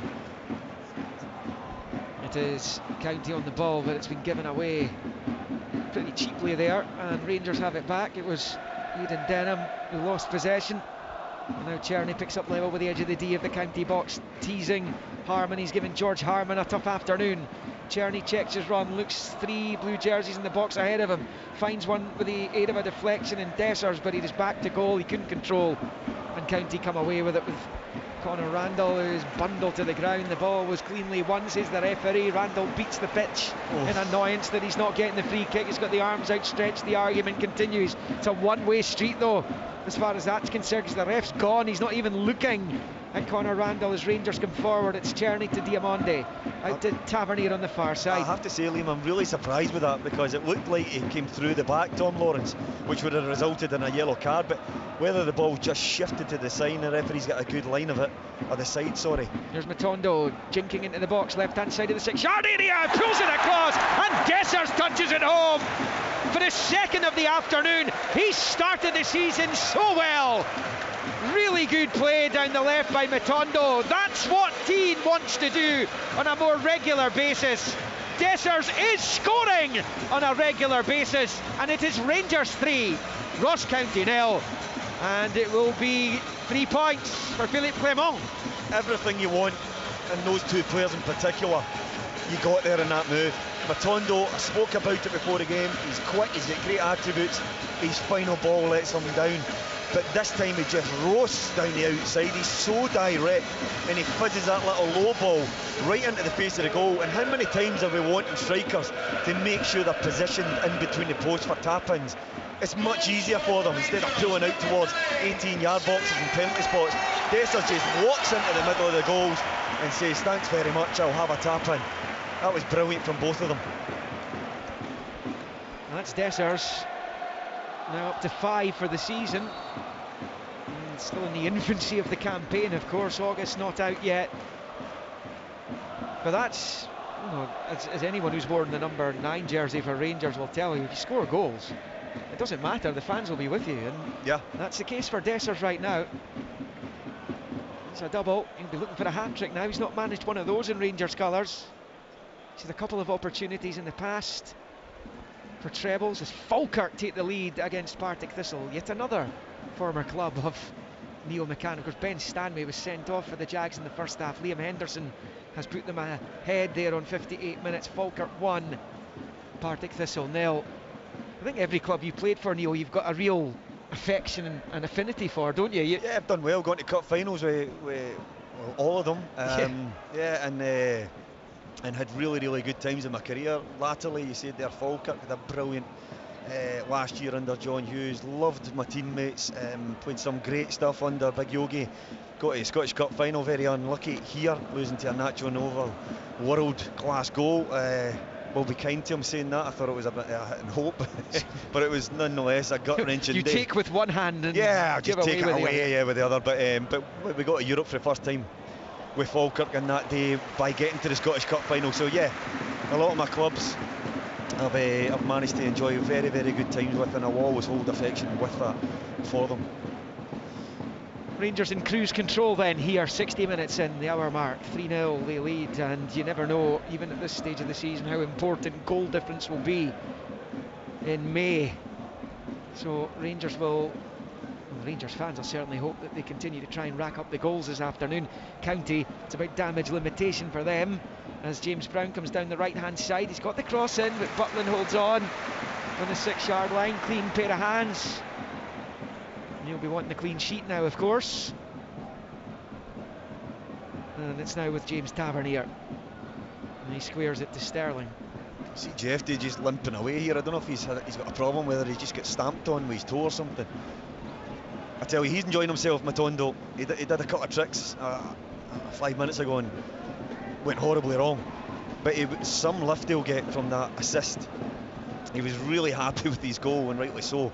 But his assist as a wide player should please him just the same. Well, he's yet to really, I mean, I know there's been bits and bobs across his career, probably most notably his late equaliser against Celtic at Ibrox last season. His first season, he didn't really get much of a sniff. Last season he was in and out. He'll want to stay in the side now. And yeah, Jeffy getting a run of games, and he's looked pretty good today as well, behind him, given the injury to Yilmaz. He'll be hoping that it's going to be an extended run. County are going to make a triple change. The looks of things, Chilvers is coming on. Looks like Samuel is going to come on as well. As Allardyce, Scott Allardyce, the other one. So 3 changes for County. Fetty is coming off. It's one of the changes. It can't be James Brown. He just came on at the start of the second half. Yeah, I thought it would be Laturi. Yeah, Laturi being withdrawn, so those are the changes. The other one was Denham, so there's your 3 county alterations. But already Don Cowie will be thinking about the Aberdeen game next Saturday, tea time. That becomes a big one, even just 4 weeks into the season, still looking for their first Premiership victory. As I said, they have been much better in Dingwall than on their travels. Their wait for an away league victory is going to go on. It could well now, in fact it will go beyond a year, go beyond the 12-month mark,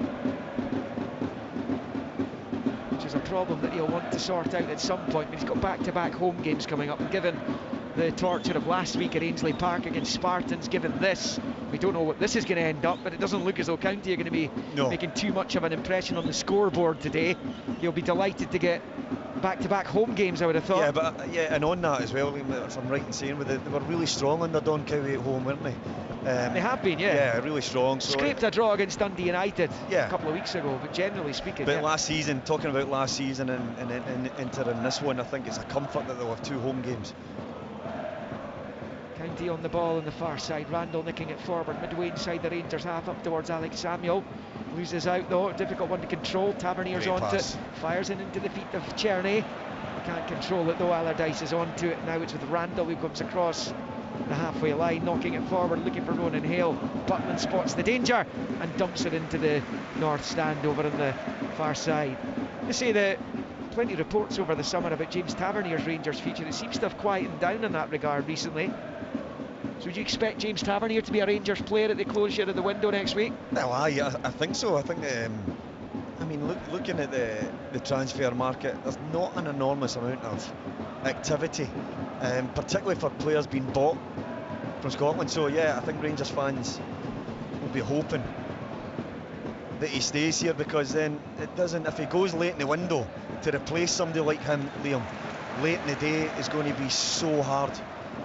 Here's Dessers, brilliant take by Dessers. He's found Matondo. Matondo now contests the Fete. He's got Lawrence to his right, Dessers to his left, slips it to Lawrence, who's in, and he scores!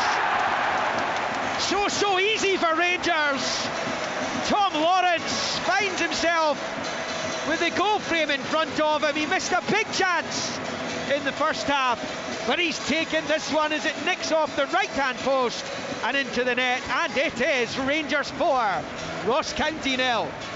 Well, the cogs are turning, and I have to say that's a brilliant goal. I really enjoyed watching the football within that goal. It was so good. It was really things that you work on in training. It was a ball into the striker's feet. It was secured. It was knocked off to the side. It was aggressive, direct running from Matondo. Decision making, brilliant. He could have run right, but I think he thinks right's quick. He's coming inside, and it opened up for Tom Lawrence. Talking about that number 10 position, 8 times he's run brilliantly. He's a straight line runner for me, Tom Lawrence. Nothing clever about it, making sure that he's going into the right areas. And this time, unlike the first half, he does find the finish, and it is cruising material for Rangers right now. Yeah, he's taken that well, Tom Lawrence. Rangers are going to make a couple of changes. In fact, that was Lawrence's final touch as he gets his first of the season.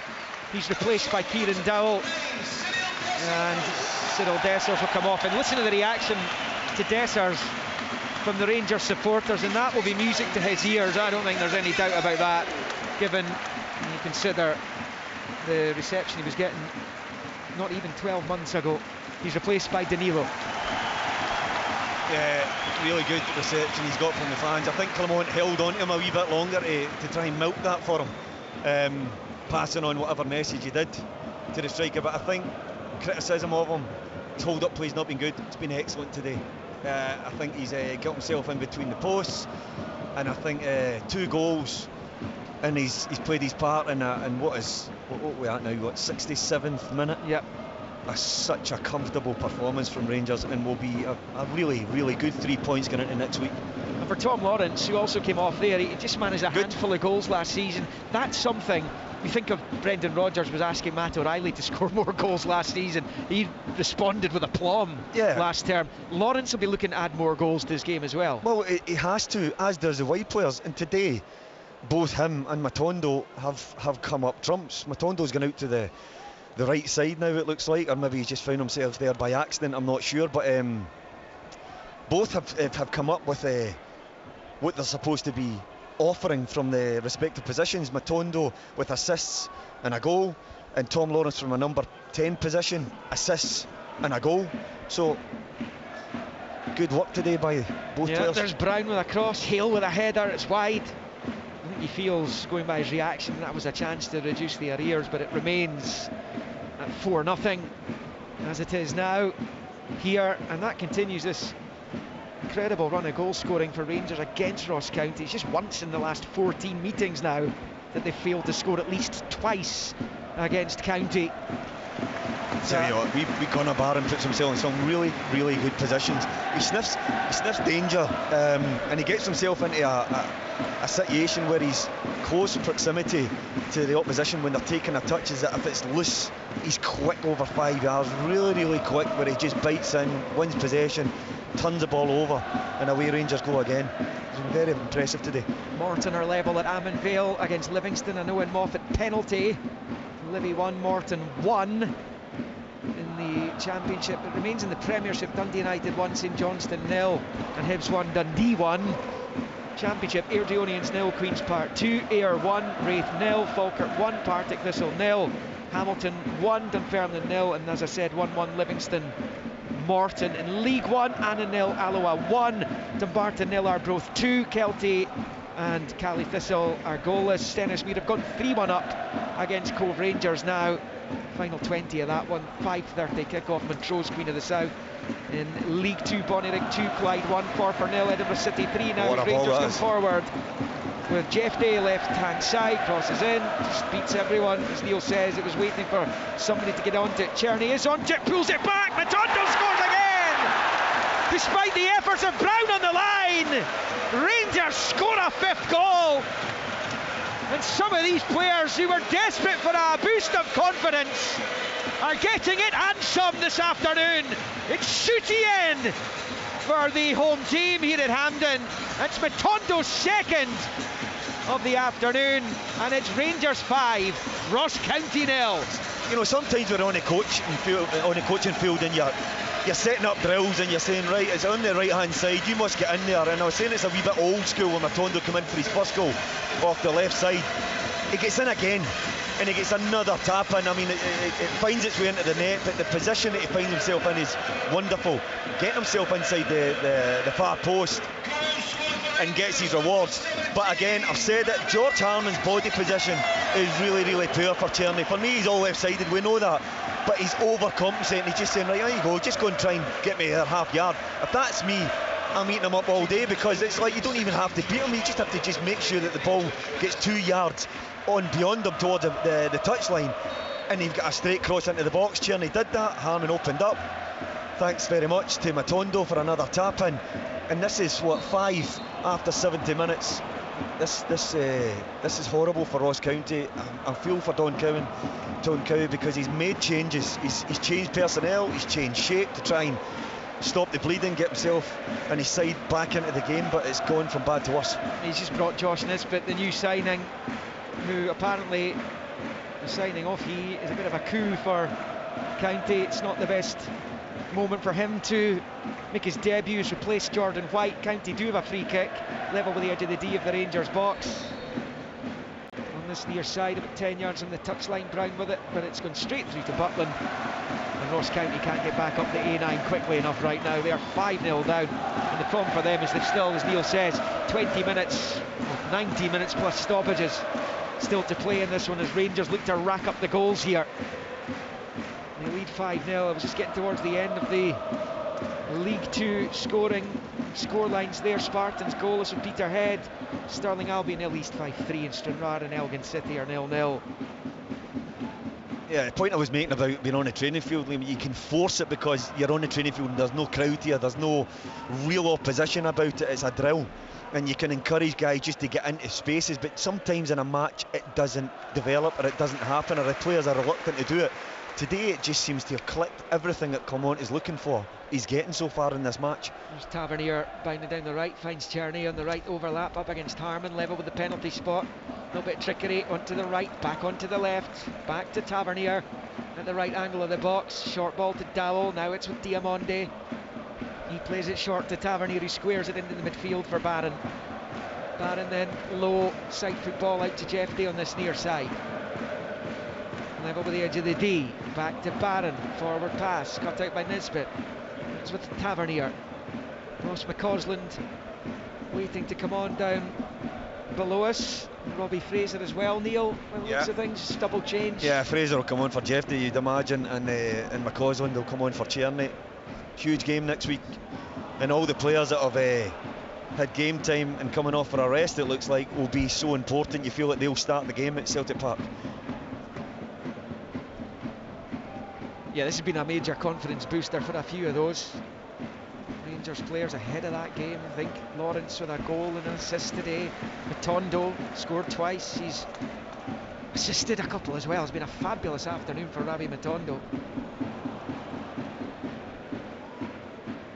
Scored a couple set up by Tavernier and Tierney himself, and he set up Dessers and Lawrence in the second half too. Very profitable afternoon for Matondo, and Neil's right, he's probably played himself into that Celtic game. I don't think you can drop him now after this. No, and I don't think you would want to, because when forwards get that little bit of confidence, you get a feeling about yourself, about your game. You could see that the wee tricks he was trying to do, pulling off, that he was starting to really enjoy himself. However, Celtic Park is a different environment altogether. There'll be no Rangers fans there, so you're going to have to go out there, and it'll be you and your 10 teammates having to perform. So that's when he needs to show that he's got it in the bag. He's got those things that he can deliver, assists and goals. Big turnaround at Easter Road. Hibs have gone 2-1 up against Dundee. Kieran Bowie's first for the club, doing exactly why David Gray brought him to Easter Road. Hibernian 2, Dundee 1. Here come Rangers. That's through towards Matondo, who's in a hat-trick, of course, as Laidlaw comes and smothers at his feet and bowls it out to Alex Samuel on this near side. Matondo scores a hat-trick today. It's just about the perfect afternoon for him, if it isn't already. It would be, aye. That pass there actually from Diamande, I think, should have gone to Jeffrey on the outside. I think he got it wrong actually, and Matondo ended up making himself into a willing runner to almost get his hat-trick. Is it Jeffrey just pick up a yellow card there? Yeah, he's shaking his head, as he was when he was sent off against Dynamo Kiev here in Champions League qualifying. No hat-trick for Matondo, he's coming off. He's been replaced by Fraser, and McCausland will be coming on as well, and he's going to replace Václav Černý. And I just wonder, Neil, when you look at the starting 11 for Rangers today, I hope Robin Proper's back for next week. Balogun, of course, went off injured earlier. That's the only dark cloud for Philippe Clement this afternoon so far.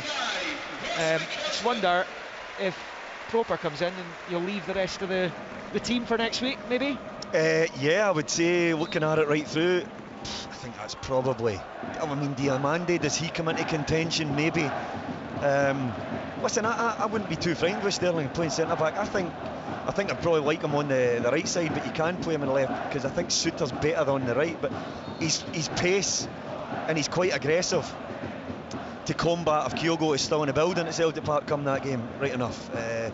So I wouldn't be too fussed if Proper doesn't make it, but Balogun certainly is one that you would like to see fit. But if he doesn't make it and Proper doesn't, I don't know, put up his fitness that he can start the match, then Sterling, it wouldn't scare me too much.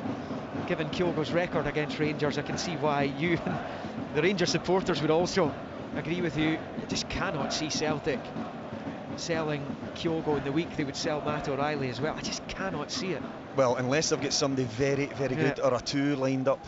I just don't think Brendan Rodgers allows that to happen. I don't it's think, another talisman. Honestly, I don't think so either. I think Brendan's got a real control now after achieving what he did last season. And if he's going to lose Matt O'Reilly for quite wonderful business from Celtic, you have to say what they got him for.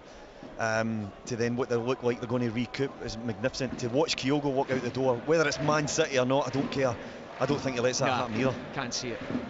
Rangers have it. McCausland, but he's put it behind the goal kick. We've played 76.5 here. Rangers 5 up.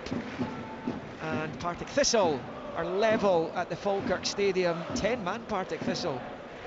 And that is if they can get a draw out of that. Chris Doolan would probably take it against high-flying Falkirk. They've had an excellent start to life back in the second tier. So the scores as they are: Dundee United 1, St Johnstone 0, Hibs 2, Dundee 1, and 5-0 Rangers against Ross County here in the Premiership. To come tomorrow, St Mirren Celtic at midday, 3 o'clock kickoffs at Pittodrie where Aberdeen play Kilmarnock, and at Fir Park where Motherwell host Hearts. Here's McCausland for Rangers, rolls it into Diamonde, a little back flick for Dowell, who will leave it for Suter as the weather turns again, the grey dark skies above, as Tavernier collects and rolls it out to Fraser on the far side, and back to Tavernier, and now it's with Barron. Philippe Clement's talking about Todd Cantwell. It's a wee bit it's not the club, it's Scotland. I think the weather's getting to do with it, because this is unbelievable. It's summer one minute, winter next. Well, it hasn't been summer too many minutes in the last few months, to be fair, in this country. It's interesting that the subs that he's made, Philippe Clement, is McCausland. Generally we normally see him operating off that right, and I thought that Fraser was just going to come onto the left side, but playing a right footer on the left, Robbie Fraser out there in the right playing as a left footer, so he's looking as if he's got a joy out of Tierney, and Harmon overcompensating maybe is in his thinking. Bouncing ball on the far side, evades Chilvers, and out it goes for a throw into Rangers over on the far side. 12 to play, and a yellow card for the county number 10 because he threw the ball away that Tavernier was going to take the throw in with, or at least Tavernier had another ball in his hand and Chilvers threw the ball back into play that he had, so he's been booked for that, and it will be a throw into Rangers just inside their own half over on the far side. They lead 5-0. I wonder if the Rangers manager, will he be thinking, let's get another couple of goals this afternoon, get the confidence going ahead of next week and boost the goal difference? I think you can afford to take risk as well. I mean, the clean sheet's nice, right, and it feels good for your defenders and goalkeeper, but Ross County are not getting anything from this game, so I think he's got the ability to really twist here and put the pedal down and take much more risk to try and get 6, get 7. It was Jeff Day trying to help aid that cause, but showed a little bit too much of it to Randall. He wins it back and knocks it forward up towards Hale. Sterling gets there first and goes back to his goalkeeper. Off the back of last week, losing to Spartans in the League Cup, what will this do for County, this mauling they've been on the receiving end here today? That'll be sobering thought, but to be honest, it is a long journey back to Dingwall, but this should be erased immediately in the dressing room. You can go over it on Monday, get the boys in tomorrow if you want for a wee cool down, go over it on Monday and look at where you've gone wrong. Absolutely, as a coach and a manager, you must do that, but I would just tell them it's finished, it's out of the way, doesn't matter, nobody expected us to get anything in Glasgow, and try and just bury it from the minds, because I mean their season's not going to be defined from this, Liam. But it's a tough journey up the road, because it's all you'll be thinking about is this defeat.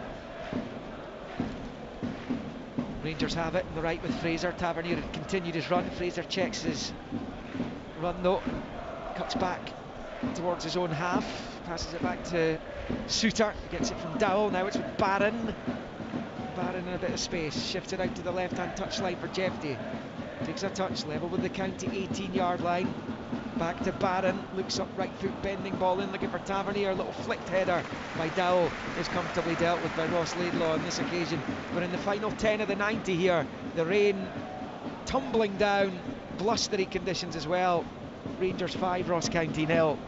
And any cobwebs there might have been, because I don't think, Neil, and you were here, I wasn't at the game, but I don't think it was an altogether convincing performance against St Johnstone in the Cup last week. This has been a lot more like it, what the Rangers manager will be hoping to see on a more regular basis. Yeah, it really wasn't a convincing performance. In fact, Sidibe, I spoke before the game about the chance he had right at the end of the game, and then he didn't take it. Rangers went up the pitch and got the second through McCausland. But yeah, this has been much more dominating at every level. It's been clinical, it's been ruthless at times.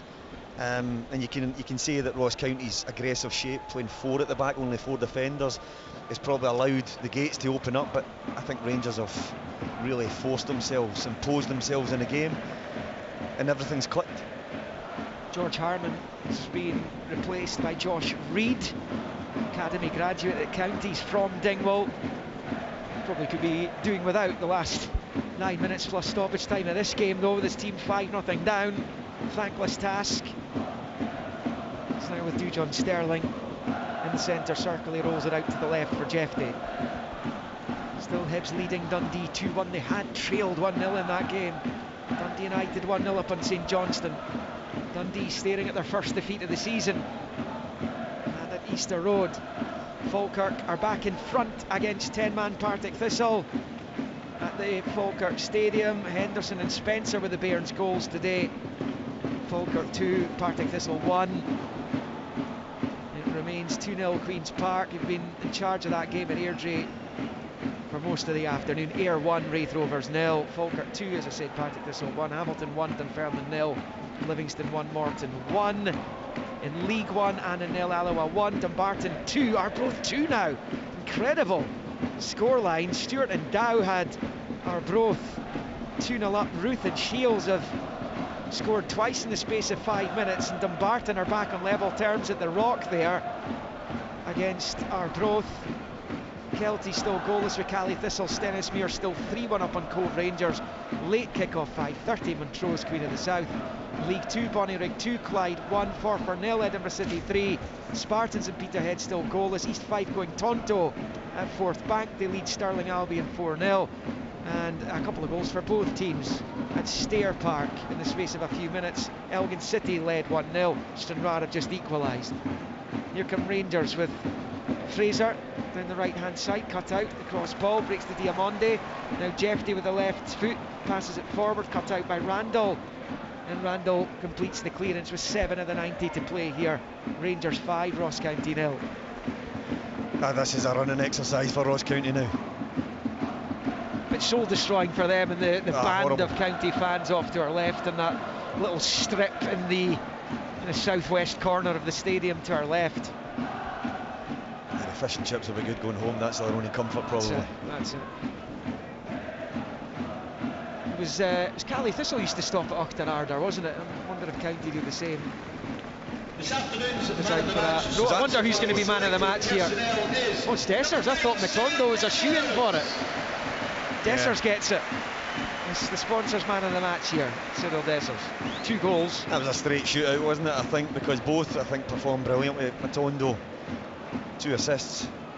And 2 assists, am I right saying that? And 2 goals.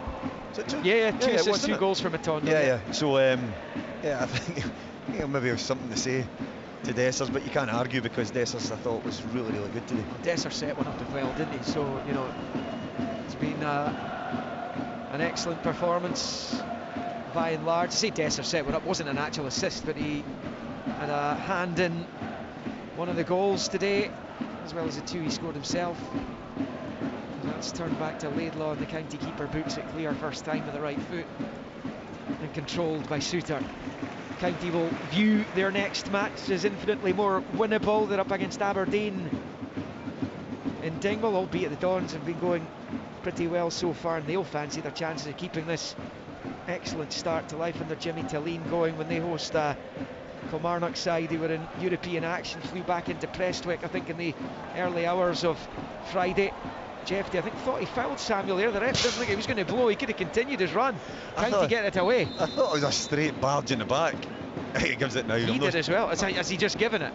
Yeah, I'm not sure why he was. It's not as if Ross County had any advantage there. But I'm glad to say, because it was the correct decision. Just smashed into the back of him there. Heading into the latter stages of that game at Easter Road, Neil, what a huge result that could be for David Gray. Hibs leading Dundee by 2-1. Do you know what? I know it's against my old side, and Tony Dock's doing great things here. Great start to the match, but I'm pleased for David Gray as a manager, because a young manager, and I know what the guys are talking about it in there before the game, just saying he's under pressure. It's like ludicrous. I know he's got to win games and stuff, but give the guy a chance, man. He's just got in the door. He's got Malcolm Mackay upstairs. You would think that he's in control of a lot of his signings, so sometimes as a coach and as a manager, you have to deal with what you have to your disposal and make best of it. It's so early in the season. Rory and I were talking about judging signings, judging players. You've got to give people time to settle. that guy's just in a job. Give him a bit of time, so it's a really pleasing result for him. There's a lot of players he'd love to move on, but they're still under contract, and if teams don't want to buy or clubs don't want to buy them, then he's got them there, and it's no easy. That's it. And I tell you what, Easter Road, it's a tough environment to yes. play in now. You can see that it's a killing fields, isn't it, for managers there? Yeah. And they'll feel a lot better about things if they see that through. They lead Dundee 2-1. Dundee United have gone 2-0 up against St Johnstone. It's been a seamless return to the top table for Dundee United. And they've just gone 2-0 up. Sidibe's been sent off for St Johnstone, so I wouldn't be surprised if that's a penalty that has seen Dundee United increase their lead to 2-0. And they've made a terrific start. It's an own goal, a Jack Sanders own goal, in fact, and that'll be game over at Tannadice. Dundee United 2, St Johnstone 0. There's Randall for County. We've got it midway inside the Rangers half. Randall eases it out to Josh Reid. He'll try and get it under control level with the penalty spot. He turns it back to Randall, looks up at the Rangers box.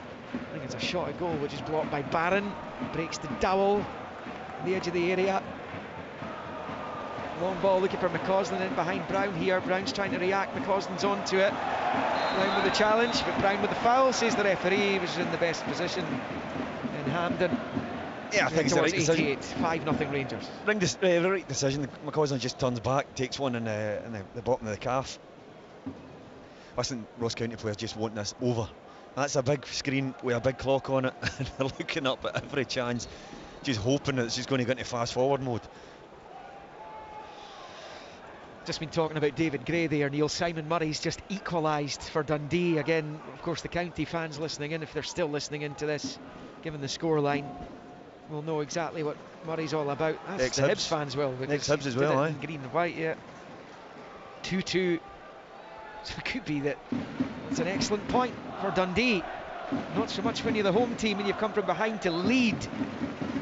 As Rangers pick up on that right-hand side. Dying embers of this one. They're 5-0 up. They've not really looked like they're desperate to add to the scoring. I think they would like to. Guys that's come onto the pitch will like to make an impact. Danilo would love to get a goal, I'm sure. Well, he's onto it here, and he almost managed to wriggle away from a couple of defenders. He'd be giving it straight back, and Laidlaw produces an excellent save to deny Danilo. He needed all 6'7" of his frame there, the county number one, to tip it behind for the corner. Wee bit of calamity in the Ross County defence, just broke to Danilo.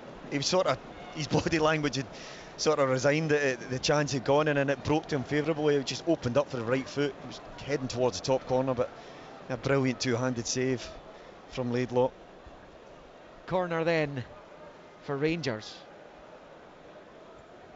and it will be whipped towards the 6-yard area for Suter, and then headed away. Breaks to the edge of the box, and eventually County complete the clearance up towards the halfway line, heading towards stoppage time. We're deep into the 90th minute here. Long looping ball into the County box. McCausland gets his head onto it, and then it's cleared by Wright. Picked up by Diamonde. Left-footed ball back into the box. Chance here for Danilo, and he scores! It's an absolute gift though. But Danilo completing his recovery from injury, all those problems of last season blown away in an instant there as he fires it home for Rangers' 6th goal of the afternoon, and they are warming up very nicely for their date at Celtic Park a week tomorrow. It is Rangers 6, Ross County 0. Sometimes you get games where everything just comes off for you. I mean, the break of the ball for the chance a moment ago was fortuitous. This is unbelievable. He's almost turning his back on it. Again, I speak about calamity in the Ross County defence at times today. It's happened again. It's a ricochet. He's almost tried to clear it under no pressure. It ricochets, I think, off a right maybe, or Nightingale, I'm not sure which one, and it just falls. I tell you what, Danilo's in an offside position, but of course, coming off a Ross County defender, that rules that out. And he's almost walking back as if the chance is gone again, and it just falls to him, and he turns and toe pokes it past the goalkeeper. I mean, the easiest goal he couldn't have wished for. He said he wanted one. He's just been given an absolute gift. It's Danilo's first goal since Thursday the 9th of November last year, when he scored against Sparta Prague in the Europa League, and he's made it 6-0. And that is some scoreline for Rangers, as as they eye up Celtic Park next week. Ayr United have gone 2-0 up now against Raith, taking them a while to get that second goal. And it's finally arrived. Ayr United 2, 10-man Raith Rovers 0. As I said, 2-2 Hibs Dundee. Dundee United 2-0 up in St Johnstone. I'm saying it's a seamless return to the top flight. That's perhaps more about how well Dundee United have been going about their business recently. Of course, they were pegged back by Ross County and by Dundee in their league openers. Had to settle for draws. It would be a first win on week 3 of the Premiership for Dundee United, but they've just looked like they're a top flight team again. They look comfortable in their environment. The derby was brilliant, and it showed that against a really good Dundee side that they belong there, and then he's clearly got up there, and he knows he has to make changes to the group and strengthen the group to remain in the division. And if they can really kind of push for a top 6 would be the dream scenario, like Dundee. But I think the additions to the group have really worked so far, and if they can keep that going, Liam, who's to say they couldn't get a top 6 finish?